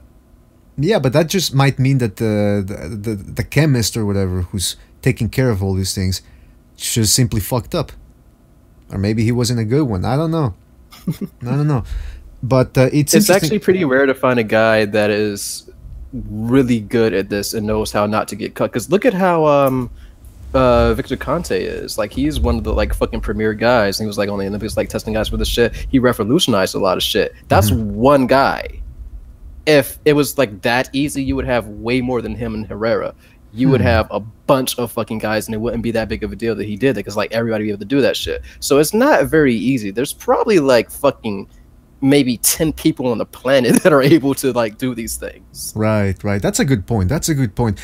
Again, I'm not an expert in these things, not even close. So let me tell you something. I would love to know if it's a question of that the guys that haven't been caught are simply haven't been caught because they're that good, or it's because they're just, I mean, I don't know. You know what I mean? Like you're saying, there's only 10 people that can do that type of shit.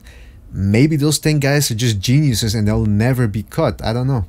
Yeah. It's interesting. And it's also interesting how a lot of these guys who get, like you said, Peterson was getting a testosterone, and he, like, why would he need that? He's what, in his 20s, or was in his 20s at the time? Well, actually, head trauma can actually cause low testosterone levels. Jeez Louise. Yeah, so boxing, combat sports in general will put you at risk for that, and also doing steroids in the first place, because you're putting synthetic testosterone in your body. It's synthetic, so what happens is your body doesn't produce it on its own. That's why a lot of guys that have done steroids also later on have low testosterone levels. Also, the estrogens that you take to counter the testosterone too also adds to that. What a pain in the ass, man. Just go natural. Yeah, literally, because you injected it in the butt. Good job. That's the other question. Why do they have to inject it in the butt? Is there a technical reason behind that? No pun intended. I think it just absorbs easier that way. I actually don't know myself, but I'm guessing it has to do with like the absorption. Or maybe the doctor, that particular doctor, just wanted to see Lamont Peterson's butt. I don't know. Well, you do it in your own butt. Oh, well, you do it for yourself. What Peterson did, but for injecting the shit like your own needles, you're doing that to yourself. But wait, how do they inject the pellet through? Like, how big is the pellet? Oh, that shit! I imagine the pellet's the size of like your fucking thumb. I've never seen one of these pellets myself, so I don't really know. I've never looked into this one, but that's how most of those goddamn pellet things are. They're like the size of your thumb, and they just put it in you. Pause. Okay. Well, on that note, as always in BDA, it always ends up devolving into ass talk for some reason. It's certainly not by design. I'm not going to shame a guy for his own fetish. That is a weird fetish, but hey, do you? Well, you're the guy that likes to get tased in the testicles. Hey, so that's what I'm saying. Hey, I never once said the testicle. I don't know why y'all keep saying that. I have never once. I keep saying it because it sounds funnier. It makes for a better story. You know, like Victor's the guy that likes to get electrocuted. Oh, and by the way, you mentioned that you're a Buddhist as well. Oh, yes. You could tie that into the whole Tibetan monks being tortured by the Chinese. You know, they get tased in the testicles too. I'm not making fun of it. I'm just saying it's an interesting parallel. That you're a Buddhist and you like to get electrocuted. That's a chicken or the egg thing. Were you a Buddhist and then you like to get electrocuted, or did you get electrocuted and that's why you became a Buddhist? I think that I'm actually the reincarnation of this old Buddhist that was probably tortured by electrocution at some point, and I ended up liking it before my death. And as I came back in this form, we're going something deep. Stick with you, man. Something stick with you. We're going deep, guys. We got another interesting theory here. We had Low Place and the Adonis Stevenson curse, and now we're gonna get one episode where we talk to Victor about him being the reincarnation of some old Tibetan. Now here's the question, Victor. If you were in fact, let's say you wanted to be the reincarnation of somebody, of a Tibetan monk, would it be a Shaolin Kung Fu monk or just a regular non-violent monk? Those don't actually exist. No, but that's what I'm saying. You could be the first. Revolutionize the game, man. Yeah, exactly. Reincarnation is silly to me. It's not But you're a Buddhist. What the fuck?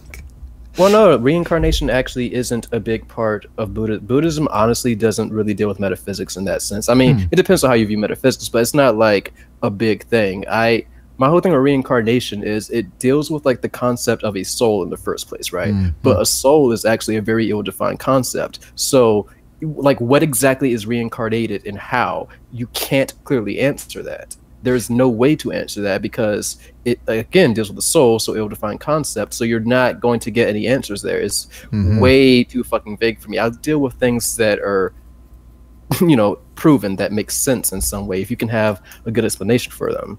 Yeah, you want. Yeah, exactly. So, because like you said, if you want to talk about reincarnation, first of all, we have to prove that there's such a thing as a soul, and then we have to define what the hell a soul is. Because, for example, you've heard cases probably of you know, parents who have a 5-year-old kid, and the kid starts saying things that about. Oh yeah, that life. shit does happen. That shit is crazy when somebody like possesses knowledge that they should not have in any way. Sometimes it ends up being bullshit and something silly like, oh, they know Spanish because they're fucking, I don't know, like their maid or some shit, like spoke the language. They were like fucking 3 and something stuck with them. Like that shit ends up happening sometimes. But there are some times when a person's like able to recall some mad specific shit they just should not have.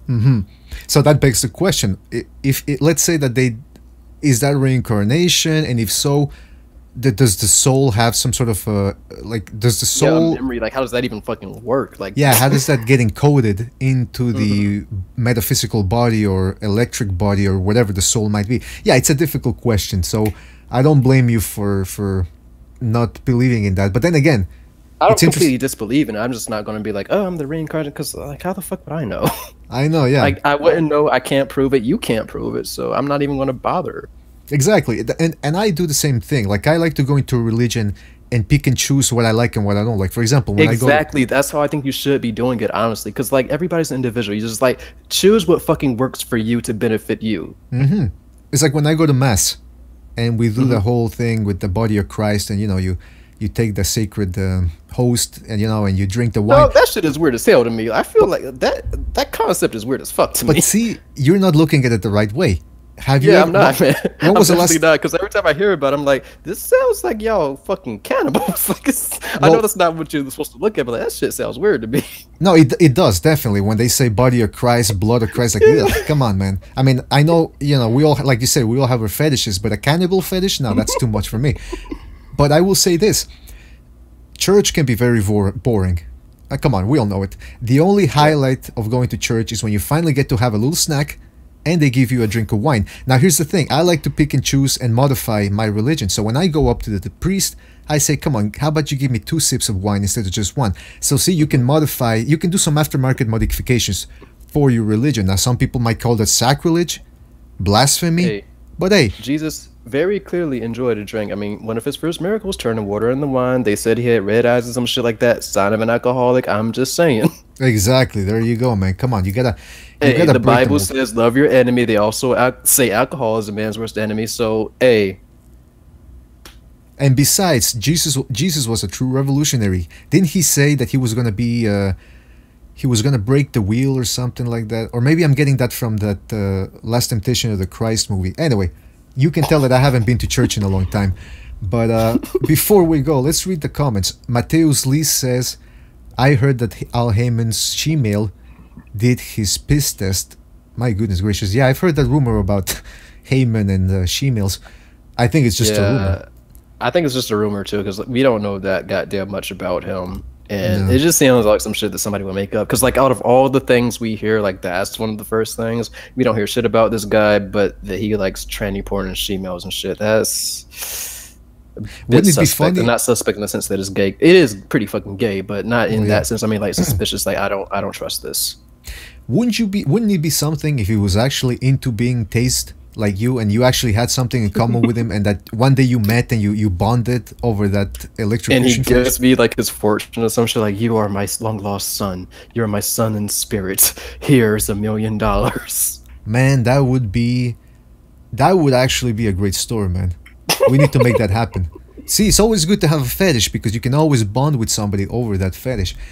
I was reading about that the other day. There was these two guys got together in a chat room and they ended up on a killing spree. So you see, you can make friends on the internet. Mateus Lee says, I heard Mayweather pumps those pellets in his ass every day. Let me tell you something. I heard he pumped something else into his ass. Ray G says, oh, Ray, of course, he says that shit got too deep. Well, Ray, come on, before we leave, what's your take on reincarnation? I don't know. I'm more concerned about the next big fight. Well, we're about to leave, so I like to leave on a note that's, a little more jovial than just boxing. BDA King Butcher says BDA doesn't go to church. He's a Freemason. Yeah, the Freemasons lost their power a long time ago. They're not that big anymore, unless you're talking about the British Masons. Pornhub statistics for the Hawaii. Yo, that shit was funny. I would have been the same way.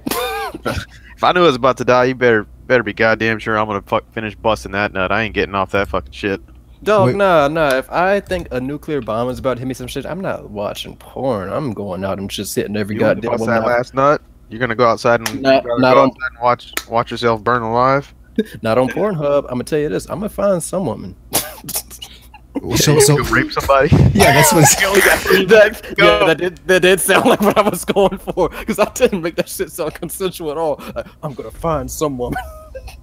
Yeah, you made it sound. You said like, and again, you lowered your voice, which made it again extra creepy. So it's like, well, it's almost like you're saying with or without her consent, it's gonna happen. Yeah, that came out wrong. But you know what? Let's say there was the end of the world was coming. Would you let's say it ends in 15 seconds, which is usually how it ends for me with a woman. But how much time would you really have? Because you said I want to get as many women as I can. How many? 5 minutes? How many women are you gonna get? I didn't say that. I said I'm gonna find a woman. I didn't say like as many women as I can. I'm saying that I'm gonna cast a wide line and somebody's gonna bite. I feel like the idea of death is going to open up some new possibilities for somebody. No, not for women. Don't think like that. Fucking last minute, they don't give a shit about getting laid. They're gonna be crying and panicking. Not true. Not true. Posting it on Instagram makes people horny. You know what? There's actually studies. Also, one thing you could also do. This is something that people frown upon when I say this, but it works very well. Funeral homes are actually a great way to pick up, well, not funeral homes, but like funerals. Good way to pick up women, because what happens is they feel bad from the death and they want dick. I heard that. I had heard that. Yeah, that's true. Or like you're talking about the widow or anybody that's in there? Oh no, anybody that's in there. Not the widow. The deceased. Fuck 'em. It's consent if she can't say no. Yeah. Oh man, jeez, Louise. Fuck them. You know what? I actually heard something you said about what you said about when panic strikes, people get horny. There was I forgot where I'd read it, but there were statistics that show that more people started hooking up casually after 9/11. After 9/11, because it was such a tragedy and it reminded people of their own mortality, that somehow that puts them in that state of, hey, I'm gonna die, I might as well fuck. I think that's the real what thing. happens. Because like you want to experience that pleasure, and then also it can also take your mind off of that shit. Sex is a pretty good distraction. I mean, like who hasn't fucked somebody just for the sake of getting their mind off of some other shit?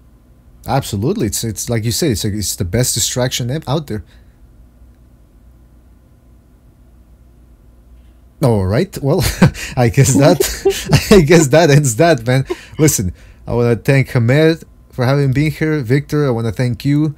I want to thank Ray, as always. You guys made a great show, or you guys make this a great show. You're the ones that are responsible for this. By the way, Hamed said that he was in SplitD's show. Victor, is that show back on? Oh yeah. Our last show was on Sunday. We're probably gonna do another one Sunday. As usual, 5 p.m. Eastern Time, 2 p.m. Wait. Yeah, I mean, like, follow us on Twitter at 757Vic and at SplitD Boxing. Our show isn't concrete a lot of the time. We have busy schedules. Sometimes we have to work around that, but it's usually on Sunday. First of all, we're gonna put the link to the video and that Twitter page on the description of this video, so you guys can check out Victor's and SplitD's video stream, which is very good. It's a very good podcast. Victor and SplitD have great chemistry, and it's an entertaining show. And by the way, Victor is written with a C, not with a K, even though we all address him as a Victor, like with a K. I don't know why. Victor, it just sounds better. Just change it, man. Never. Do it, man. Come on. Peer pressure, peer pressure, peer pressure. Victor with the K isn't a word in English. That's right. That's what I'm saying. It makes it sound like, ooh, where's this guy from? You know, it's like a little mystery to it. I'm telling you, Russian, but he's black. I don't know what's happening. Exactly. Women are gonna get into that. But if you just go Victor with a C, it's like, look at this fucking asshole. He's like everybody else. Nah, people assume I'm fucking Hispanic or some shit, man, when they just hear my name. Wait a minute, is that actually your real name, or is that your moniker? Why the fuck would Victor be my moniker? That's my real name, bro. Well, my moniker is Clarence.